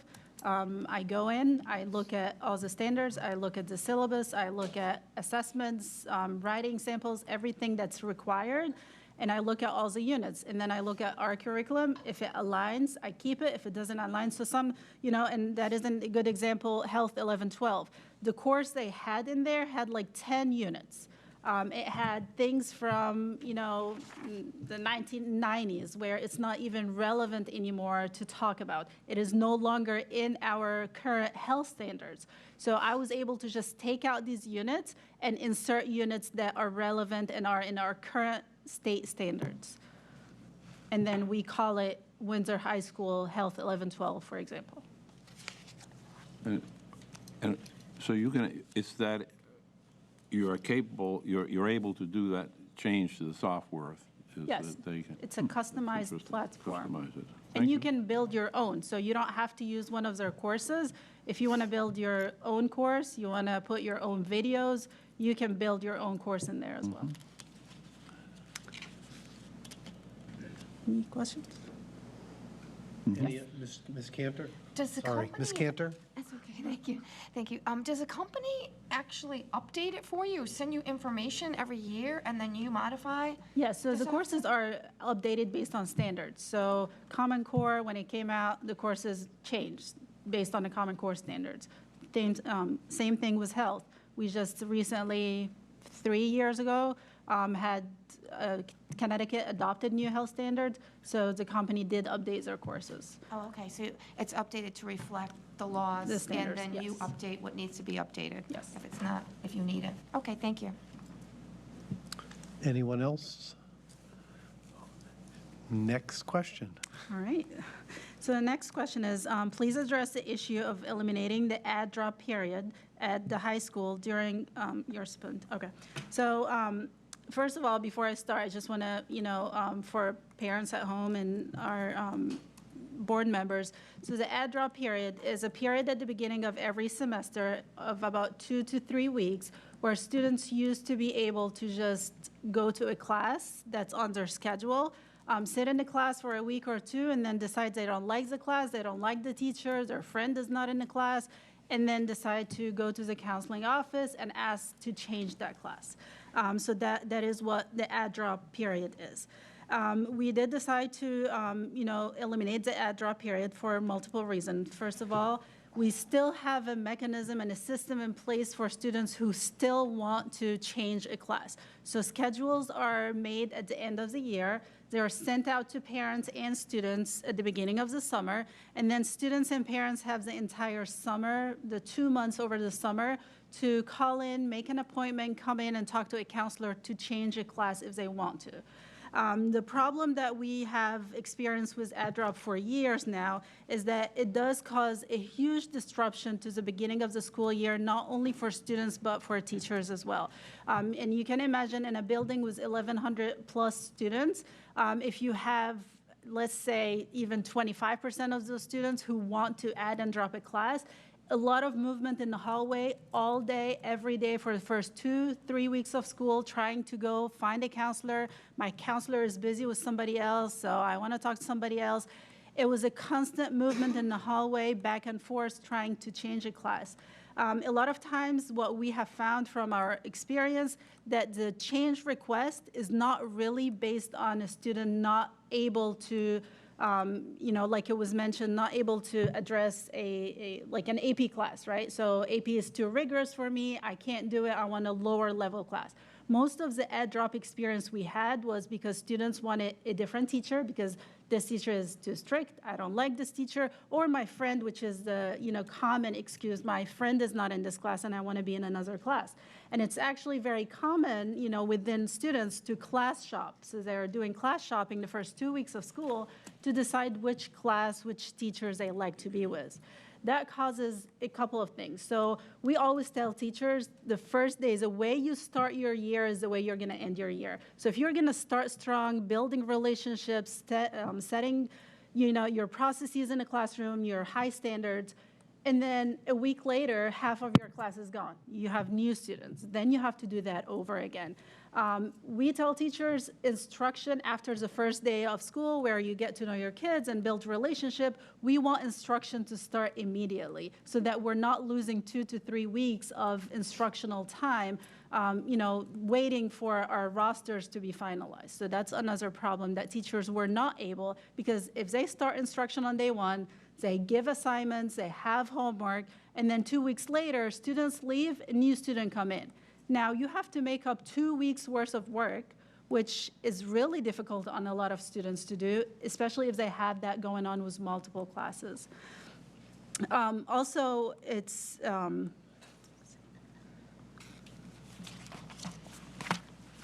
that's it. I think I addressed all the points. Yeah. Oh, that's interesting. Mr. Panos? Yeah,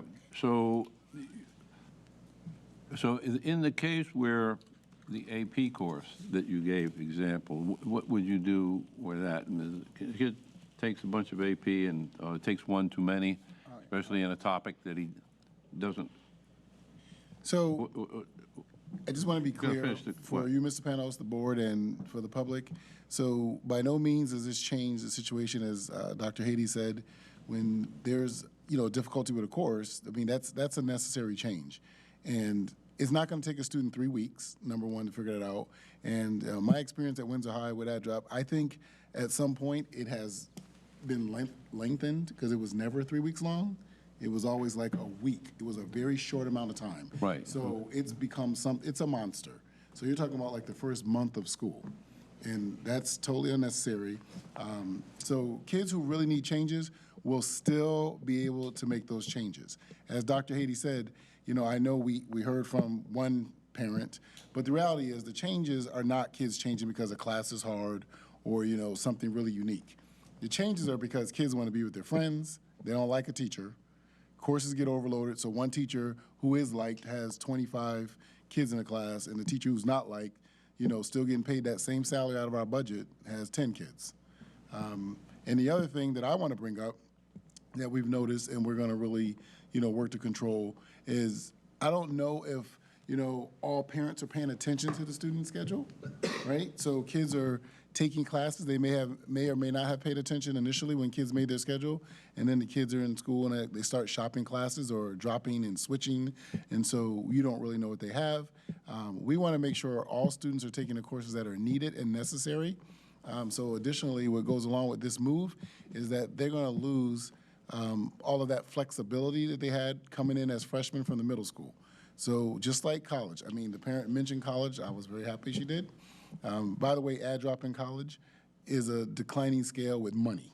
So yeah, they have add drop in college, but they also speed you up because the longer you take to drop that course, the less money you get back for taking that course. So that part wasn't mentioned. So there's a penalty because colleges don't want you jumping around in courses either.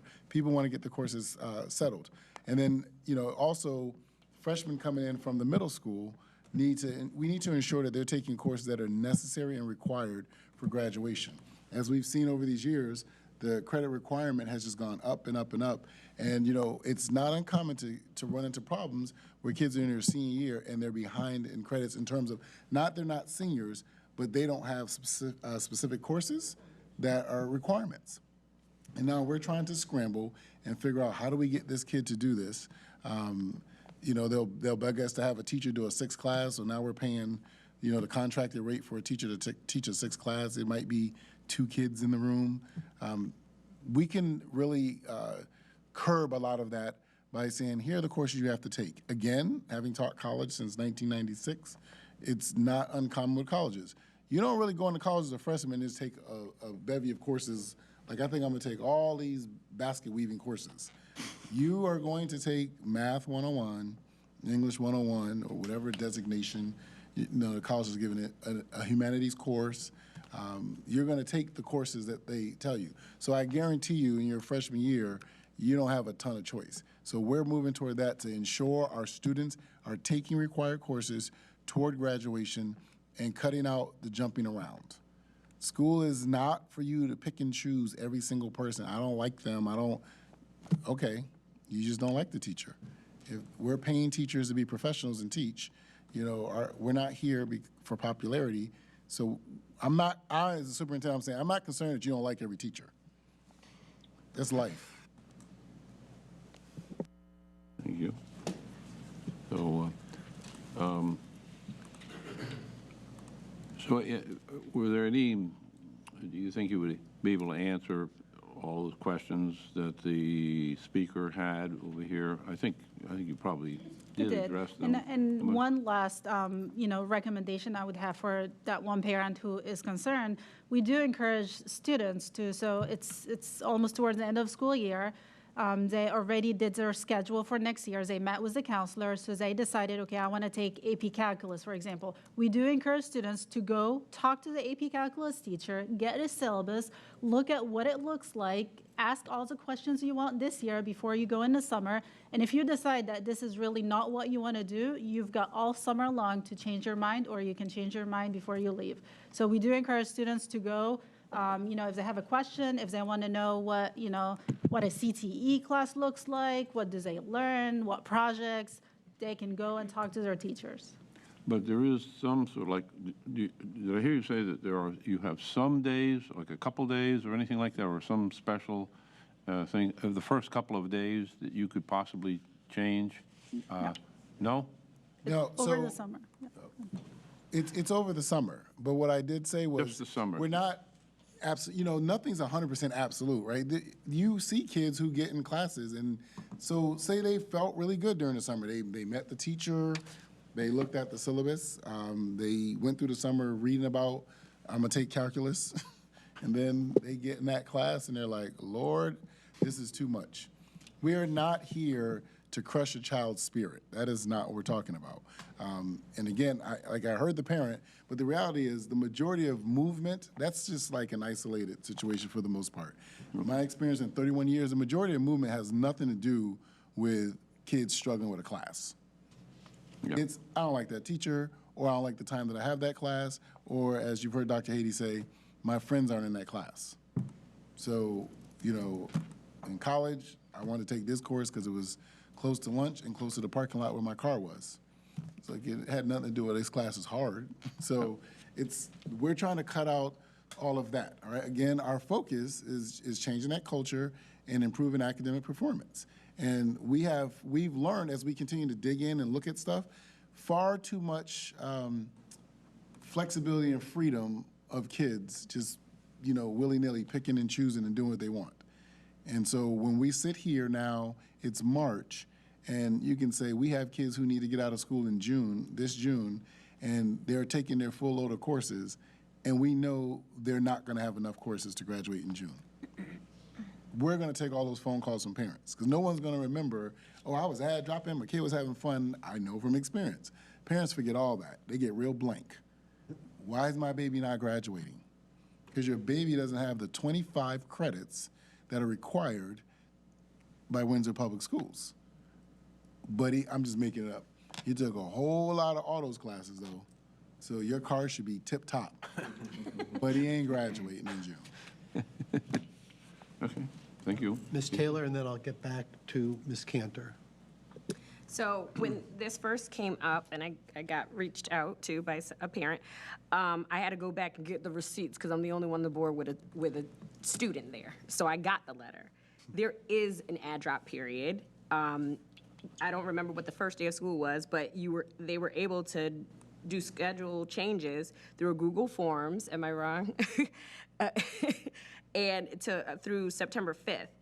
And if it's an AP course, you get even more time, but it has to be, there's more protocols on that because there's a contract and all those things. So I just want it to be very clear, there is a window.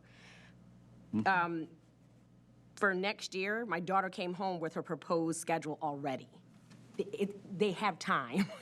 It's a lot of time, a lot. I was like, wow, already? She was like, yeah, so we can just kind of figure out da-da-da-da-da. To Dr. Hill's point, she's already looking at what she's taking for junior year, and it's March. So I just want to make that very clear. So she'll have all the way until like the first week of school to change it. Yeah. So I just want to make it clear, there is time. These students weren't just handed these schedules. They had a hand in it. They met with their counselor about it. And it's strategic because, again, you don't want to get all the way to senior year and realize I didn't take X, Y, and Z. So I just wanted to put that out there. Ms. Cantor? Thank you. I'm wondering if a student wants specific subjects because they want to major in a certain thing, and they put in for those specific subjects that year, and they don't find out until you go to school in September that, well, gee, they're not going to be in those subjects because the class is full. I mean, what do you do in that scenario? Does that happen? So you get to find out what classes you're taking way before September. So you actually get a schedule, a complete schedule. So right now, your student should have a course request form that they have completed.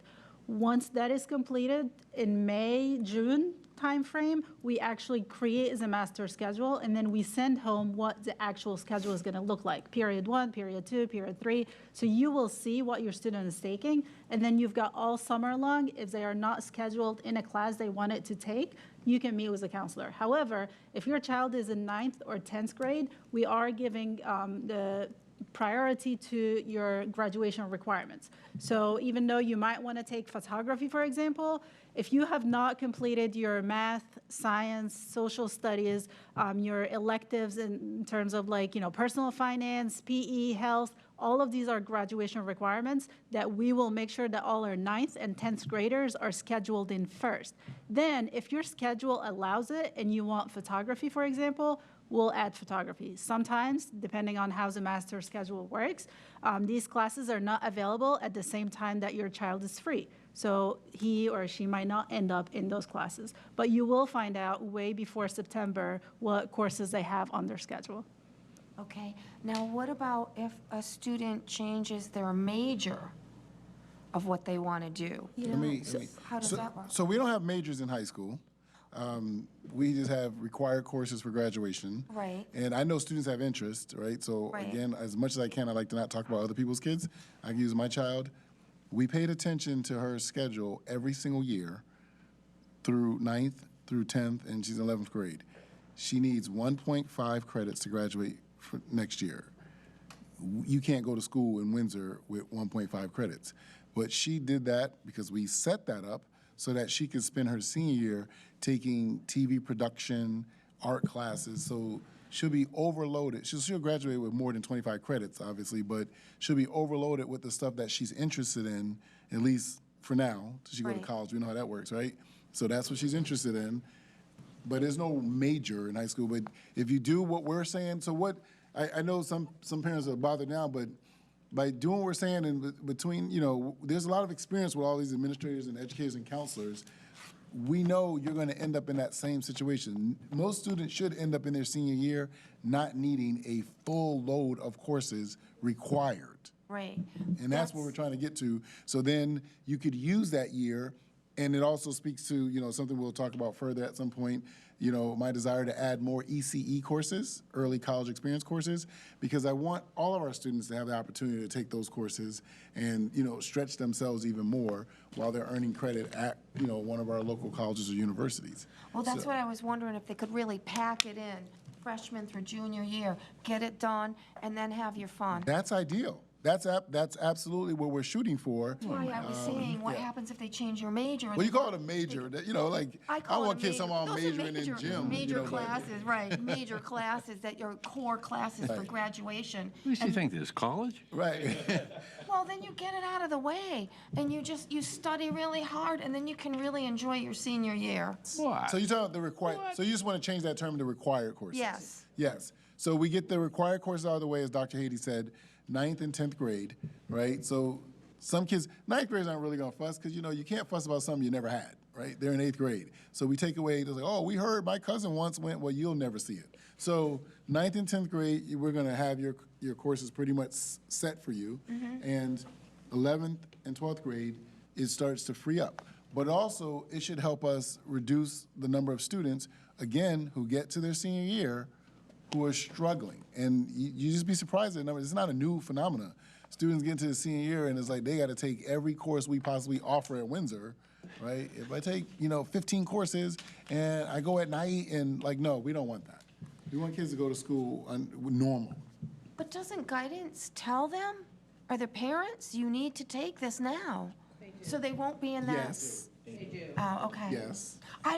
It's been a long time. It's been a long time since I've would be? really been there. So, and I don't have that experience. So one of the things we've learned, thank you, Ms. Cantor, for saying that, and thank you, Ms. Clays, so I didn't have to say all the wrong things. So we're going to stress to parents even more now what the graduation requirements are. One of the things I heard this morning at the coffee talk was, parents don't know. But it's their business. Y'all know I struggle with stuff like that. So we're going to make sure parents know even more. Okay. We're going to just stress. And I get a lot of texts, emails, and all kinds of things. We are really going to stress. It's this 25 credits. I can tell you in my 31 years, it's not uncommon for a parent to come to me and say, my kid's been here 4 years. They should be graduating. They have been here 4 years. Yes, they have. That does not mean they're graduating. So we want to make sure that those 4 years are fun and productive. So they're earning the required credits right? 25 credits is a lot of credits. But with Windsor's comprehensive programming and the schedule, it's very easy to do and very quickly get your credits. So we want students to understand that and more parents to understand that. But I mean, as much as we talk about it, I don't know how many have really absorbed it. And so we're going to really push it a lot so they understand. And this is all part of what we're doing strategically, not just the add drop, but like I said, forcing the schedule more with the 9th and 10th graders. And so folks will understand. It won't take really more than a year for people to get it. Like, this is how it works. Great, thank you. Yep. Mr. Wollaston? Yeah, I was just going to say the experience he shared about his daughter is very similar to my own experience at Windsor High.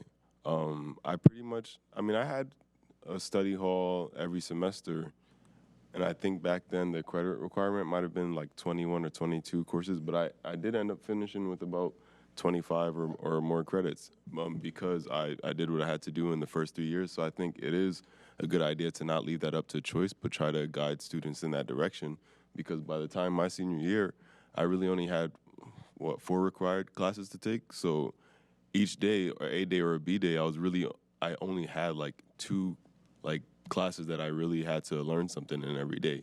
The other classes was a recording tech class and a study hall. So I stayed in school.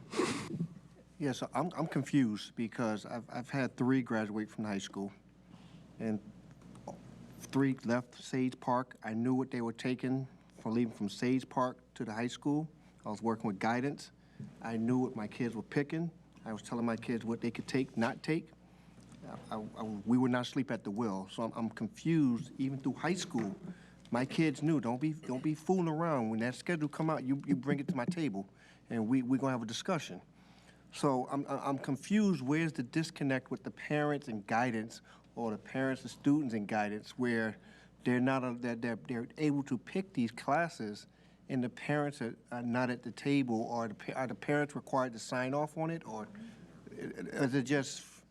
Because I know we were OCD in my house, but we were making sure that they had what they had to have freshman year, sophomore year, junior year, so the senior year they can do whatever they want as long as they walk across that stage within 4 years, and as long as they had whatever they needed. So I'm confused of where the disconnect is. So I want to say I invited Principal Parker up. I see Ms. Galinsky, so I'll defer to you, but I invited Principal Parker up because that's, specifically, maybe he knows something that even I don't know was happening, because I just shared my experience with my children. This is my 3rd one. Is like, there was no schedule that we didn't talk about in the kitchen, so I don't know. But I don't want to disparage anyone. Right. Mr. Parker? Oh, I thought you said. Dress. Okay, so, good evening, everyone. Sorry. So to Mr. Lockhart's point,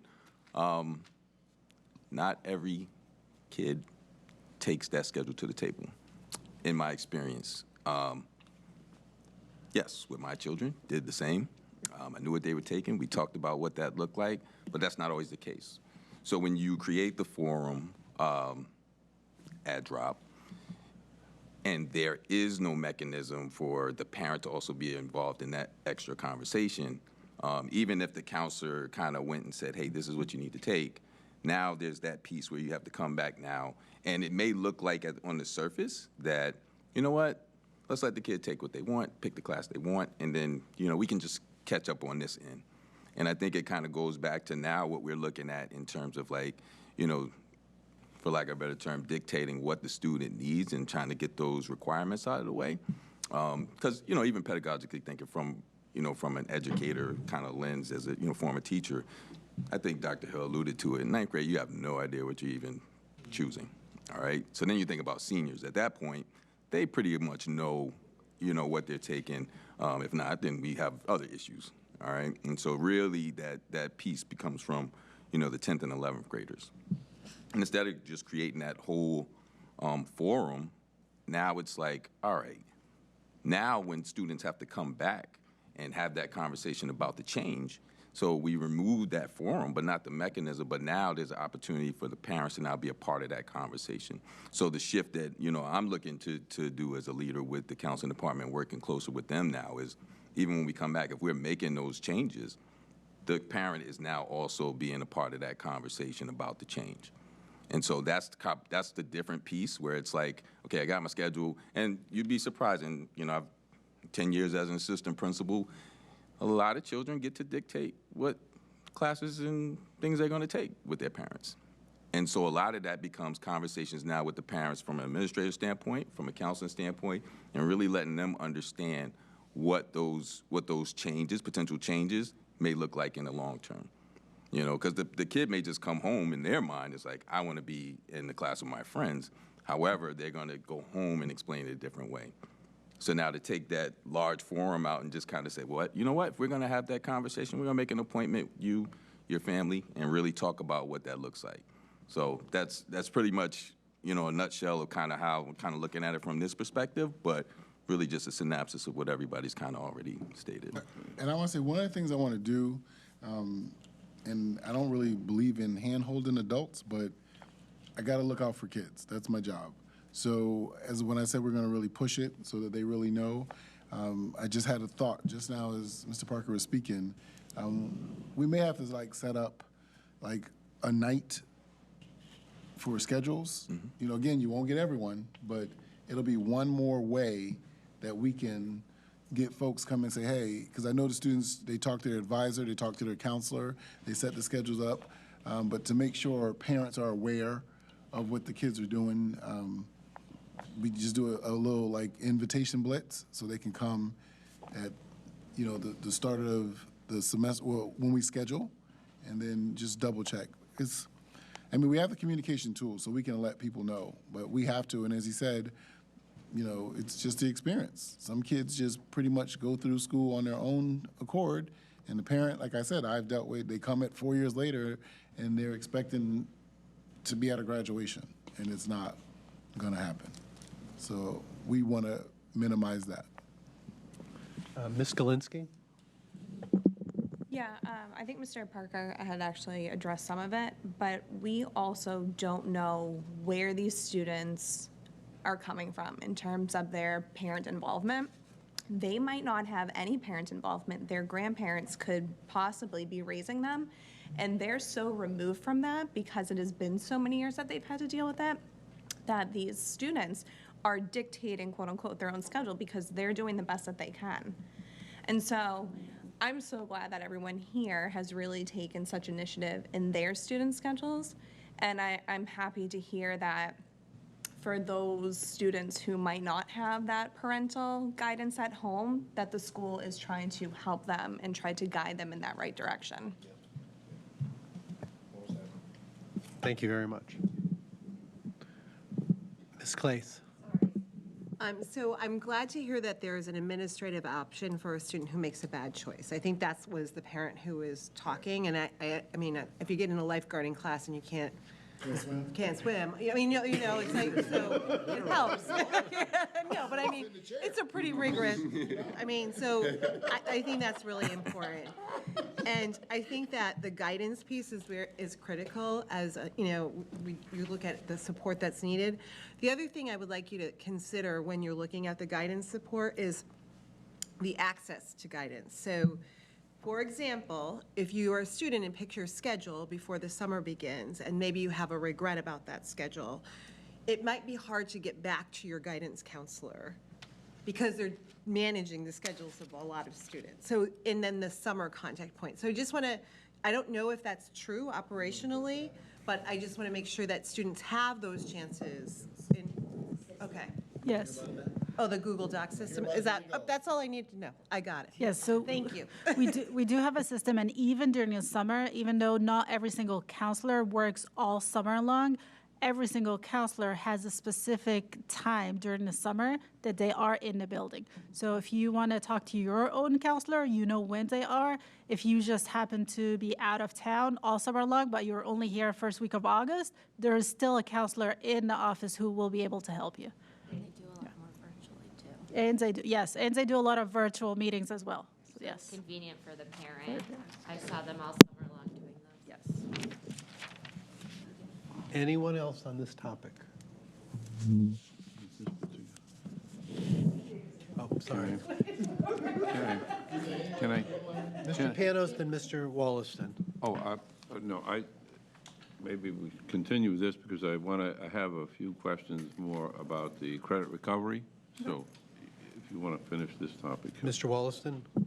Yeah, no, I was just gonna say, I think it's a great idea for like just added guidance for those students as well, because as Ms. Galinsky mentioned, it's not everyone has that extra support at home.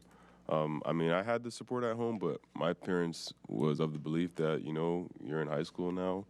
I'm kind of like just trusting you to make the most responsible decision. And he felt like I wasn't making the most responsible decision, he would be up at the school having a conversation because he trusted me with that freedom, and it wasn't being represented well. So it kind of was a push and pull for my own personal experience, but as was mentioned before, I think that extra freedom is really most beneficial in that senior year as students are planning for college or trying to figure out what their next step is, or maybe they need a little extra time to write their college essay, but they'll have those free blocks if they really lock in on their required courses in the first 3 years. So it is really a great initiative in my opinion, and I think you guys are doing well in that aspect.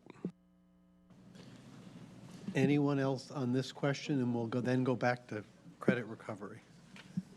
Mr. Panos. Two questions. When they're done with the credit recovery course, you say, well, if they pass the credit recovery, that is the software, it's a software course, right? So the passing of it is on a computer, right? This is not the same thing as taking an exam. Of course, those are on a computer too, but do you check it somehow with the final exam or main exams in the regular course to make sure that the student is could actually pass, let's say, the final exam with a decent grade? Right. So they're not identical. So I have to tell you that. So, however, they do assess the same standards. So you might get a question that has different numbers than my question, but we're both being assessed on, are we able to solve an equation, right? But your equation is going to look different than mine. There are two different assessments. Yours was in class, paper and pencil, or even online, but mine is on that system.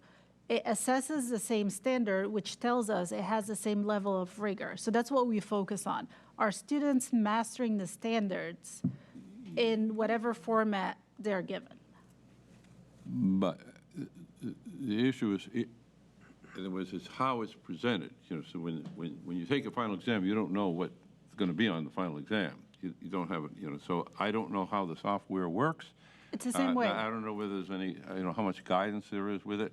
In other words, if you really know something, if you know an area cold, you can take any teacher's final exam and get a decent grade. Some will get a little higher or lower, something like that.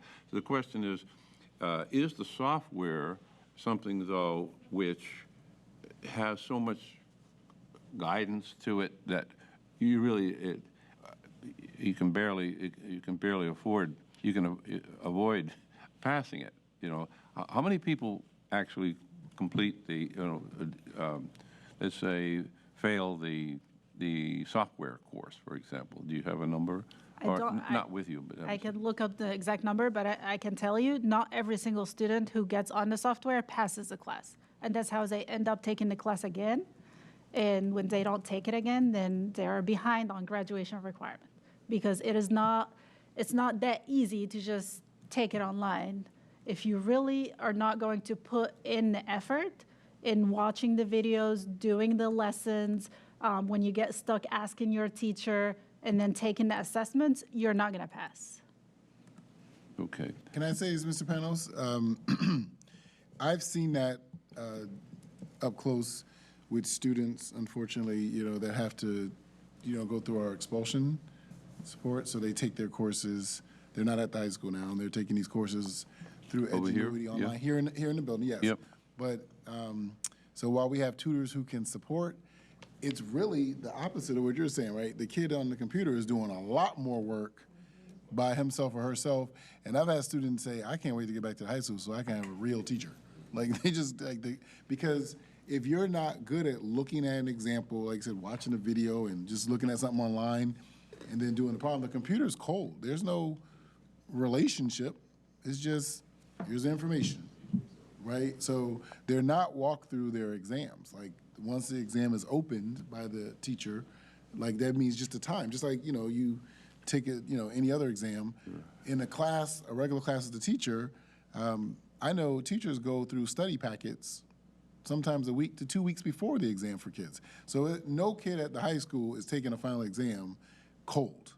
They're not just walking in the room and teachers like, well, you've been here all semester, here's the exam. They have study packets, they're doing review. So they're well-versed and they're well aware of what's on that final exam.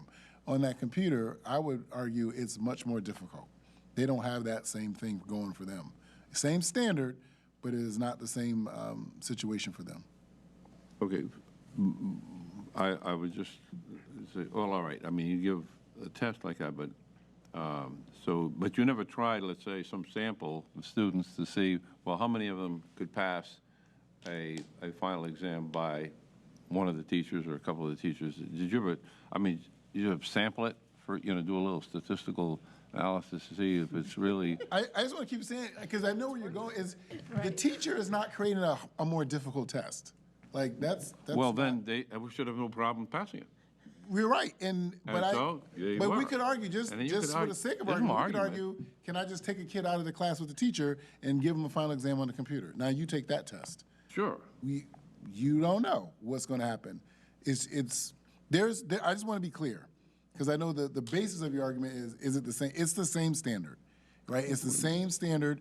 They're just doing it in a different way. And remember, as I've said many times before to this board, in general, colleges now more and more are online. That is the new world. We're not used to it. That's not your world you went to.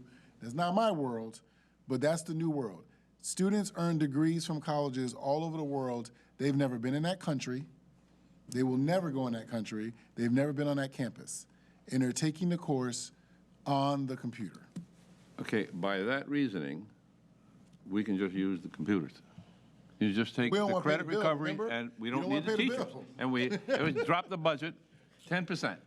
No, remember the computers go up. The computers go up. Remember? Oh, boy. That's we don't want that. Right. Now we're paying big money. Ms. Batchelder's things, her software budget is going to go way up now. That's it. But, so, seriously now, would you consider then using credit recovery, what you call the software course, instead of teachers for just as a way of?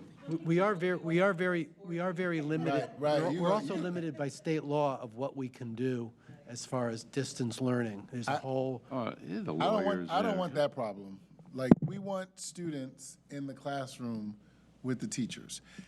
We're glad that the state has allowed us now, well, all districts, to have an online option, but they haven't gone all the way. Well, this is not online. What we're talking about is a software course that you say that's what I mean equivalent. That's so what if I mean it's by equivalent, then it suggests that you have, if you have some need for more, another teacher, well, just say someone wants, it's full, the class is full, there's 30 kids, I don't know, and you say, well. We've done that. And we still have teachers monitoring, so it's not going to be completely free to just put all the kids online. We still have teachers who are responsible to monitor.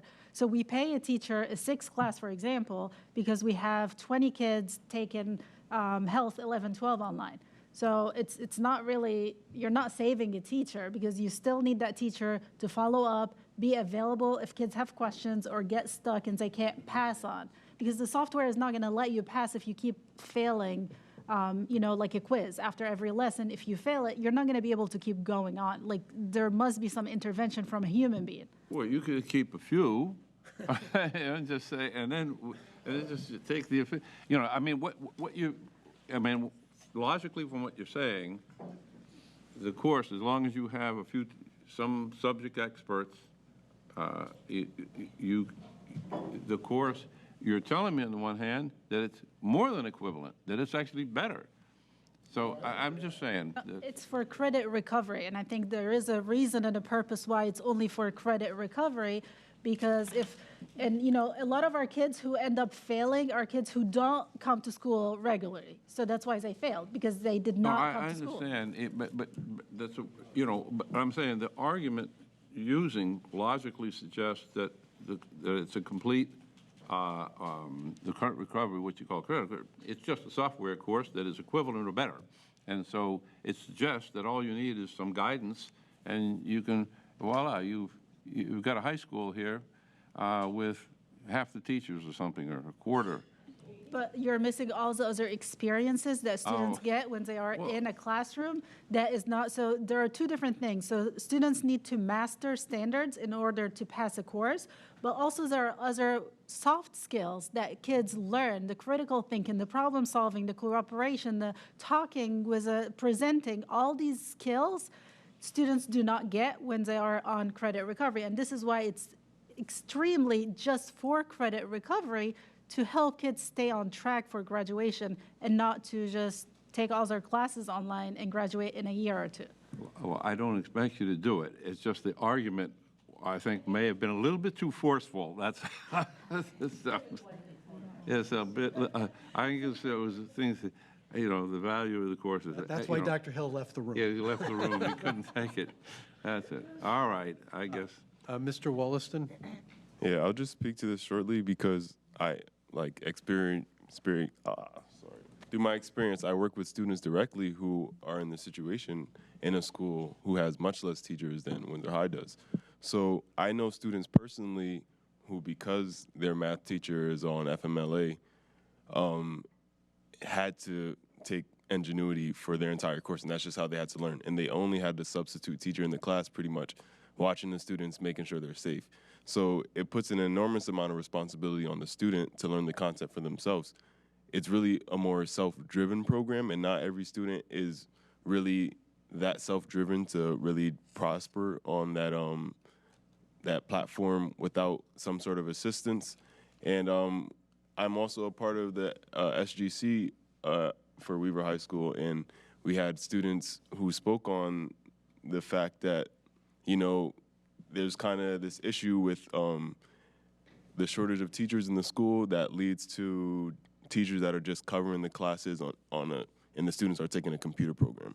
So while it is a tool that we can utilize when a student has messed up the first time to try to get them back on track while staying all in the same year, it actually is much harder because it takes a lot more responsibility in yourself than it would to sit down in the class and every single time you have a question, ask your teacher in the middle of the classroom and take the test on time the first time on paper. Thank you. Any? Sure. Yes. As long as it's related to the superintendent's report. It is. Well, the superintendent, I think, reported on that some of our parents are not paying their food bills because students are accessing a second food item.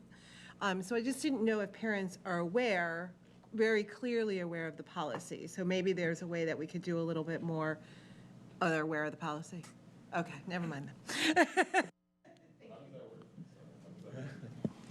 So the issue is students that want more food than what is allotted. So, and the issue is we can't deny as a school district, plus we can't expect, well, one, we can't deny. So right there, we're just done. But we also can't, even if we were able to, we can't monitor one child eating a full lunch and then going back up when you have hundreds of kids in a space eating lunch together. You know what I mean? So,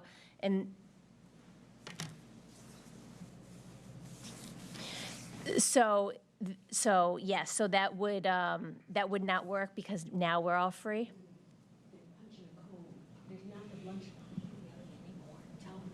You can speak up. Right, okay, so students punch their ID code. So we've got all of our kiddos that remember their 6 or 8-digit number now. So they go up, they punch their code, they get their food. One, we can't deny them food, even if it's the second time that they come through the lunch line. And again, we can't, it would be extremely difficult to monitor if a student already received lunch. And some of the issues that we're facing were before this was free. So the individuals are saying that they've packed lunches for their children. So that means the children are eating the lunch and then going up for more. Again, we can't monitor that, and we can't, again, deny school lunch for that child.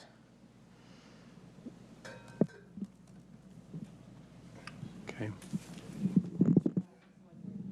I just didn't know if it's because parents, I would think as a parent, when I heard everything's free, I don't have to worry about it, right? But I don't know my kids going up or had been going multiple times, charging up a lot. So I was just wondering if parents understood. Free isn't totally, like, there was a period. Thank you. That's all. Dr. Lockhart? Yeah. Dr. Hill, this situation with our kids and the issues we're having with sports and our interaction with the CIAC and our interaction with the CCC conference and stuff, what is the position of our athletic director in all of this, and what actions have he taken on our behalf through you, if any? So this is tricky because I can't answer for everyone. Okay. So I will say Mr. Fulton, athletic director. Mm-hmm. So, because you said a few things. You said CIAC, then you said CCC. And the conference. So I'm not aware of an issue with CCC. So I'm just not aware. Okay. CIAC, the governing body for sports in Connecticut. I heard the students tonight, and they're the governing body, so I imagine the students want to address that and seek to pursue. I had conversations with Principal Parker and Mr. Fulton, but I came into the situation was the Pomperog situation. You know, I wasn't aware of all the things the students heard. I was at the game. Mm-hmm. I was aware of that flag, and I know Mr. Fulton addressed it, and I also have already spoken at length with the superintendent of Pomperog, you know, right after that situation to create an opportunity for our students and administration to meet with his students in administration as well. So that's as far as I had gone. Now hearing the students talk about wanting to change the CIAC, I don't know how we're going to do that. Mm-hmm. So I heard it tonight. I'll speak to Mr. Fulton. It's like, what's the process? Just to be blunt, I don't really know what the CIAC is really going to do, because you guys that have grown up here in Connecticut, I did not. Those are very powerful organizations in their own right, and they do what they want to do. Because if I hear the students correctly, they're looking for the CIAC to actually put in writing penalties. Did I hear that right? Yes. And I'm gonna just tell you from my position that, you know, this level, this power base, no one's gonna do that, because they're gonna have to be able to say, any district that does this is a tough conversation for some people, and I am not trying to be here all night on this conversation. One town has one level of influence and power, but another town has a whole nother level of influence and power. So now you're telling all those people, CIAC, the representatives from, you know, various places, no matter what, as soon as someone makes a claim that this happened here, this is the penalty that always has to happen. I'm not saying don't meet with the CIAC. I absolutely love that part. And talk about, if we're gonna have, you know, rules, then there should be some level of enforcement. You should ask for it. I just don't know what they're gonna put down. Okay. I appreciate that response, and I know you can't speak for Mr. Fulton. The reason why I bring up the CCC is because there's 32 schools within the CCC, and New Britain High School is one of them, and they actually hosted the event. Mm-hmm. And there's a vetting process whenever we have these neutral sites that host playoff games. So this is something that probably it goes from the school, then the schools participate within their respective conference. There's that unity of strength there, and then the CIC is over the whole state and all the other conferences. So that's why I offer, has anything gone through the CCC, only because that event was hosted at New Britain High School, which is a fellow CCC member. So there's levels of responsibility to this because it's an honor to host these type of games. And if there's no type of controls put in place, either by the hosting entity and or the CIAC, then that's an issue because it's all about safety for the competition. First for the students, first and foremost, and those that are coming in those venues to actually participate. So that's why I'm offering the CCC, and you have not heard that from anyone else. So I said, I will say, I mean, I don't, I will go after anybody if they're wrong. So as far as the New Britain High School staff, they did what our staff would have done. So I guess we would be sitting on the other side of this had someone come to our school and heard some student say something, right? If we didn't hear it or we didn't react to it. But so I don't know how much blame I could put on the New Britain High School security. No. They were stationed, they did their job. This is an issue. The reality is, I have a hard time trying to talk in caveats, and y'all know that. So the reality is, this is a societal issue. Right. We got problems. It's not new. I've been to many games in my 20-something years here now around Connecticut, and we got some districts whose children say all kinds of things, including their parents, point blank. Students have said, like, we're just tired of it now. I would even say, by far, that Pompey game wasn't even close to being the worst. Like, no, not even close. So, but now it's time, whatever. Everybody hits a button, and it's time to say something. So I am looking forward to see how the students proceed. And I want to allow the school building administration, I already talked to Mr. Parker earlier, and the students to proceed with, meeting with CIAC. And I know there was a call already put in, and I know the director, Mr. Lungarini, has already called back. So, things are moving, and we'll see where we go from there. But I expect students to continue to speak up and follow up on things like this is important. But this is an issue that's bigger than a sporting event. Yep, I agree with you, and in no means am I putting blame on New Britain High School. I want people to understand that. We're part of a conference that we pay conference dues to for all of our sports to participate in. So that's a collective unit of 31 other institutions that may share common issues and need to come together and collaborate and have that conference actually represent them when they talk with the CIAC. So that I'm coming from that viewpoint. Okay. Thank you. Anyone else? Ms. Cantor? Thank you. May I please have an update on DACO on the 2 incidentals that I sent emails about and we already discussed?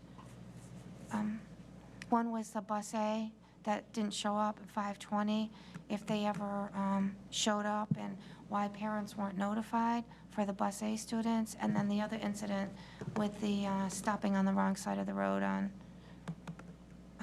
the state road. So stopping on the wrong side was, DACO did call the police, the PD, to make sure they were aware and they investigated. The driver was a sub-driver and the route sheet was incorrect. So, and the issue right now is we're still going back and forth between the two programs. So the new program is not live yet because I don't want it to go live until we're 100% sure that all of the stops are correct and that they will pick up every day. So the systems are talking between the two. So, and unfortunately, that route sheet for that sub-driver was off the old system, so it was an old route sheet, and it was inaccurate. Right, because on the even side, it's heading north, so they shouldn't pick up an odd number on that side. And Windsor Police Department did see the tapes. Windsor Police Department called and asked for them, and they viewed them. And farther down the street, they picked up 2 more students on the wrong side. And like I said, the pickup truck, I think it was a pickup truck, accelerated when she stopped, and the lights were on, but she didn't have her stop sign out. My son did stop, and then she beeped the horn, and car proceeded straight past the bus, straight through. So, and I did talk to my son again. I said, don't do that. Why Yeah. did you do that? And he said, because I didn't want the bus driver angry with me. I said, doesn't matter. No, Your it life is doesn't. Yeah, invaluable. I said, absolutely. they work for you, and they work for us. They work for Windsor Public Schools. Yep. Just tell them to keep going and pick you up on the next time when they come around, when they head southbound. Yep. Okay, thank you. Okay. Okay, next item on the agenda, committee reports. I assume there are no committee reports. Other matters? Next Board of Ed regular meeting, Tuesday, April 18th, 2023, at 7 p.m., LPW Boardroom. The next item on the agenda is audience to visitors. Ms. Daly.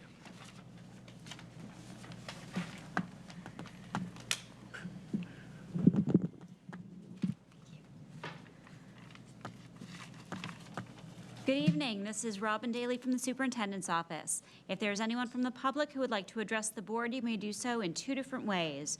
If you are using the Zoom application on your mobile device or computer, you may enter your comments into the Q&A feature located at the bottom of the Zoom menu bar. Or you may raise your hand on your computer if your device has a microphone by selecting the participant's icon on the Zoom menu bar and then clicking Raise Hand, or by dialing *9 on your phone. You'll be given 3 minutes to speak. Please state your name and address. When you are called on, you'll be prompted with "You are now unmuted." For clear communication, we ask that you do not place your call on speakerphone. No comments can be made against the employees of the school district or children outside of your own. Is there anyone online who wants to address the board? There is one attendee, but no hand raised. Okay. Anyone in the boardroom who would like to address the board? Seeing and hearing none. Oh, Mr. Panos, please go up over to the table. Not now. Seeing and hearing none, I'm going to close audience to visitor. Next item, looking for a motion.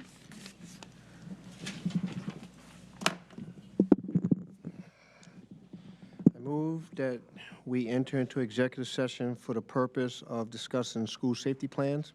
We invite Superintendent Dr. Hill and Director of Business Services and Human Resources Danielle Batchelder into executive session. Second it. Motion made by Mr. Lockhart, seconded by Mr. Panos. Any discussion? Seeing and hearing none. All those in favor say aye. Wait, is there any discussion? Anything you want to say? Oh, okay. Yeah, after, yeah. Any discussion? Okay. Ms. Galinsky. So, I understand that we are going to go into an executive discussion to discuss the school safety plans. Why is it that we, as the board, are privileged to this, but yet parents have absolutely no idea what's going on within the schools? And so my thought is that if there is a plan and the administrative staff is fully aware of it and they are good with it, then I think that the board should be excluded from that. Because Excluded? There are certain things that we will From not the be, safety in plans. executive session, there are certain things we will not be privy to. So we're talking about items that the public is not entitled to. But what about parents of students that are actually involved in these Right, schools? I mean, parents should know the nature, the general nature that we have fire drills and we have safety drills and what the rules are for them. They should know that, and if they don't know that, then we need to make sure we're getting that information to parents. Then the information does need to be going out to parents because parents are not aware of any of these drills. They're aware that fire drills happen because the kids come home and they say something. So they're not aware that there's safety drills that are conducted? No, they are not. I mean, I don't know, Dr. Hill, if you can speak to that? So we do tell parents about, and it's not even new. It's been well over a decade plus. Lockdowns are just like the fire drills. However, I think if Ms. Galinsky's talking about like more detailed stuff on safety, like we don't discuss any of that. So the kids might not really think about the lockdown drill as much as they think about the fire drill, as we all have experienced. But that's required. Now the state legislature, as you learned when we were at the LOB, they're thinking of softening that up. But we were supposed to do, was it 2 a year? Of the lockdown? The lockdown. So, yeah, 10 total, 2 can Yeah, now the legislature's talking about softening up, but yeah, this is, I've never not known it to be in place in the 20 years in Windsor schools. So if parents don't know, like I said earlier about the scheduling stuff, then we would just keep pushing it out more. And it makes sense because you're speaking from a parenting crew of the younger ones, right? So Correct. they may not know because they're newer to the district and they haven't been through, so we can definitely inform. But if she's talking about a greater insight to the school safety plans, no, we don't. We just don't share that. And I don't think that we should, which I'm in agreement with, but what I'm discussing more than anything is that the communication does go out and explains to parents that, yes, there are X number of fire drills that are performed, there are X number of lockdowns that are performed. And if they are performed, is there a way that we can also send out communication to the parents, be like, hey, we performed one of those lockdowns today. Maybe ask your child about it. Because that's what we're not receiving, is that communication, and that lack of communication is what gets the parents up in arms about issues within the district.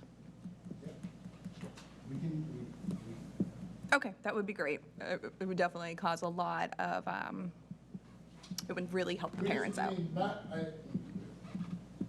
You're not saying like on this day we're going to have a fire drill. You're saying here are the things that we are required to do by the state during the course of a school year, and once we actually do it, saying, hey, you might want to talk to your child about. Correct. Yes, I'm not needing to know when it's going to happen, but maybe after it occurs, then the parents can then go and discuss it with their child. So yes. I'll take a chance and say, well, not taking a chance on we can do it, we will, but I will focus that on the elementary schools. Because I can tell you, high school parents, including being one, I don't want to know all that.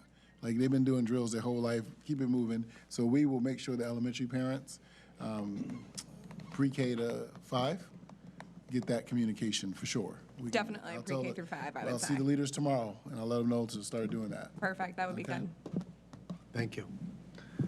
Any other discussion?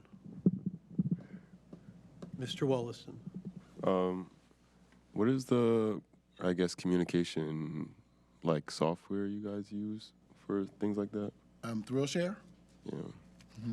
So that's where you would communicate that from? That's going to be the first blitz. And then I also, because, Ms. Galinski's talking about elementary school, it's different. I've taken a slap over the last couple of weeks for something else, and I forget. And I think that makes a lot of sense, right? I haven't been an elementary parent in a long time. So we just assume that because we've been doing it a long time, everyone knows. So I will use that to blast information through our communications person. And then also, as I said, meet with the leaders tomorrow, having them communicate, because all the schools send a newsletter home just to say, just a reminder, per state law, we're required to do these things. And as moving forward, once we do one of these drills in a school, we will let you know. So they'll be hit, multiple ways. So the ThrillShare will actually be the one time I send it out, it'll go to like the whole district. That'll just be to everyone. But like the follow-up letters going out, it will just be the pre-K to 5. Because I know my high school parents they don't.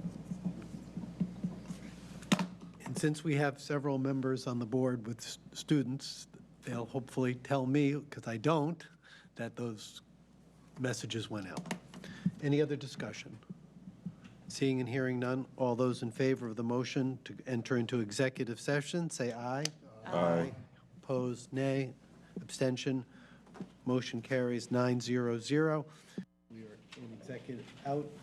We are out of regular session into executive session. Mr. Fury, I need to speak with you quickly. Yeah. Yeah.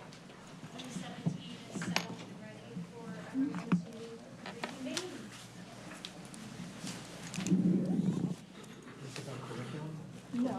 No, I need you to invite the facial expressions and raise my hand. This is being all Yes, okay. Very disrespectful.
Trina? No, sit.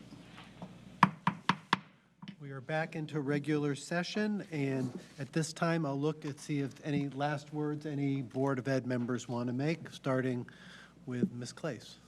I just want to let people know that may need that information, that the SNAP program stopped its supplemental benefits for families. So a lot of families who are on that benefit are receiving at least $95 less a month in SNAP.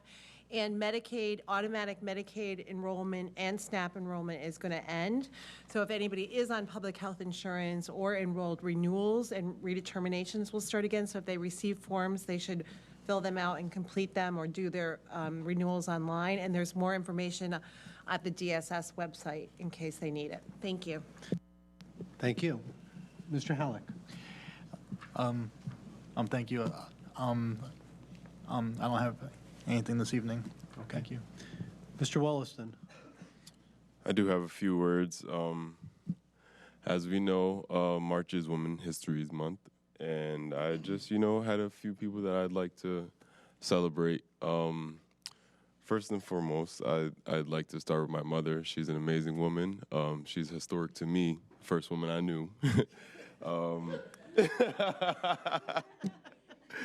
But she's an amazing woman. She birthed 10 kids, and she didn't use any epidural, so she's bragged about it. But even after that, someone who's very dear to my heart, Dr. Bramble, just had a birthday yesterday. I'd like to celebrate her as well. Became a doctor at 26 years old, and she's practicing pharmacy now. As I mentioned a second ago, I do have 9 siblings, so there's 10 of us, and I have 7 sisters. So I have 7 sisters I'm very proud of. Although I'm surrounded by many women and supported by many women, I do not know everything about women. It's the truth. And but of those 7, that's true. Of those 7, there's one I'd like to particularly highlight. Her name is Melissa. She has been doing a lot of good work in the community around health and wellness. So I'd just like to celebrate her even now.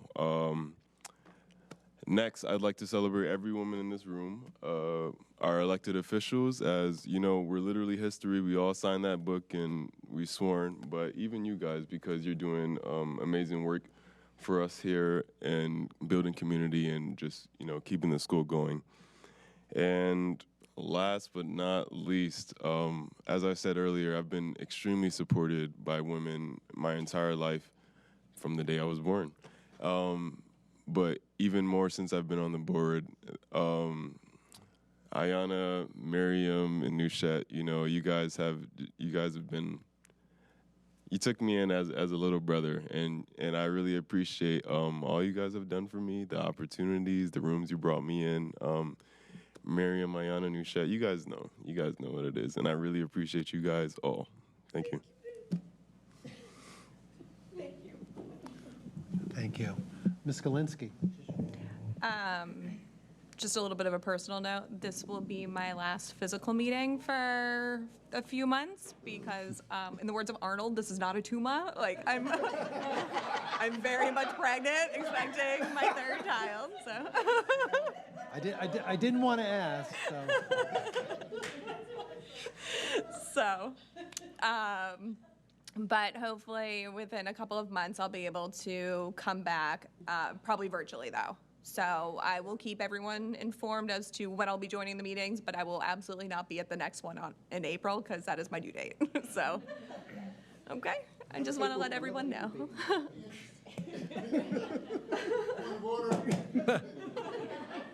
Thank you. Thank you. Ms. Taylor. Congratulations again. That's so exciting. We're having a baby. Better you than me. Just 2 quick things. I wanted to shout out our girls basketball team. I love you girls so much. You did great. Amazing job to Coach Britt. To come back to her, alma mater and do what she's done with these girls. We don't have one senior, so we'll be back next year. Yep. And just shouting out everyone. Oh, my goodness, here, I'm new to this Apple Watch thing. And then a quick shout out to everything that's going on again in town. Our website and our social media is popping. It's lit, whatever the kids are saying now. Follow us. You can find a multitude of things that's going on and show up. It's really important to support the kids. Thanks. Thank you. Ms. Cantor? Thank you. I would just like to thank everybody for their contributions continuously, for being on the board. I know it's a lot of work, and I really appreciate it, and I think everybody appreciates everybody here, and I think we got along quite well, and I think it's a big accomplishment. I think we've gone through a lot, and I want to thank everybody. Miss Daly and Miss Batchelder and Mrs. Brown, and I can't remember the other woman's name. I'm sorry. Alexa. Yes. Thank her for putting everything together because it's a lot of work. And I appreciate it. And a lot of times they have to do the work over and over again because things change. So thank you for the time. And thank you for the beautiful gift. Thank you. Mr. Locker? Yeah, follow behind Mr. Williston. It is Women's History Month, and I just wanted to just highlight, the women's path in education just for a brief moment. In 1855, the first woman to hold elected office in the United States were school board members. The 19th Amendment, which granted women the right to vote, wasn't ratified until 1920, though. Marietta Patrick and Lydia Hall were elected to the school board of Asheville, Massachusetts. They were both teachers. Hall served for 4 years. Patrick was on the board for a year before stepping down to get married. Back in the day, when female teachers wanted to serve, they couldn't be married. They couldn't leave their towns after a certain time. They were really, really restricted in what they could do to be teachers in public education. So it was very, very demeaning back in the day for teachers.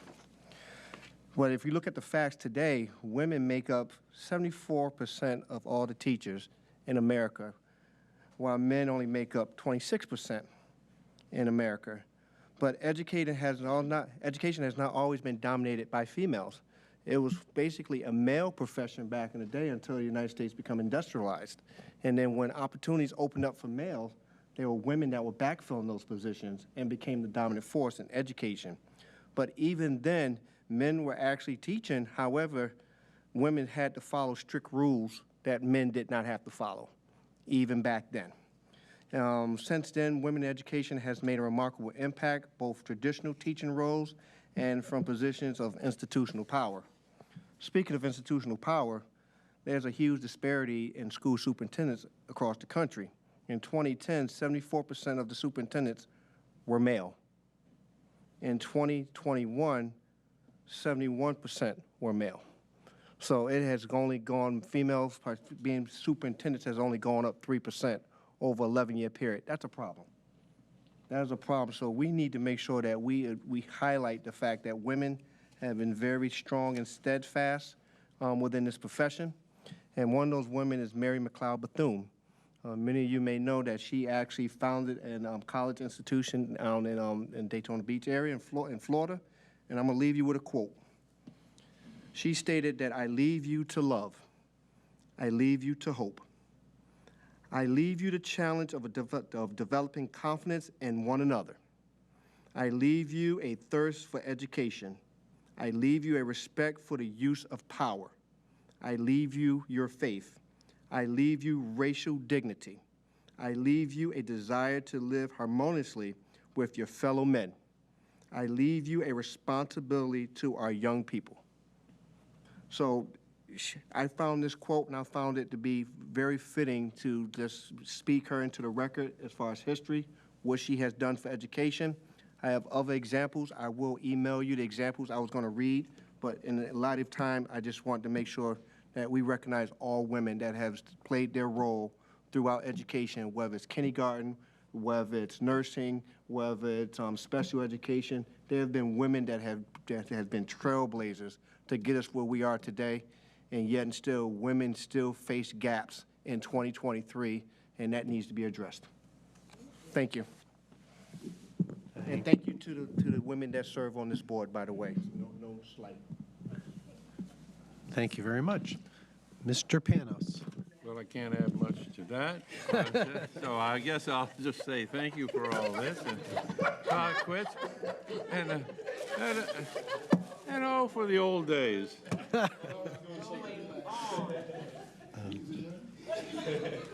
Thank you. To kind of piggyback on Darlene's statement about the SNAP program, the Hunger Action Team here in Windsor acknowledges that, and we have members from central office who participate in that. And one thing that is being done to support the Weekend Wheels program that exists is for those who'd like to do a 5K walk or run on April 29th, sponsored by Physical Therapy and Sports Medicine, will directly benefit the Windsor Food and Fuel Bank and the Weekend Wheels project. So that's all I have, and I'm looking for one more motion. Move to adjourn. Second. Motion was made by Mr. Lockhart, seconded by Mr. Panos. Any discussion? Seeing and hearing none, all those in favor say aye. Aye. Opposed, nay. Abstention? We are adjourned at 10:21, 9-0 vote.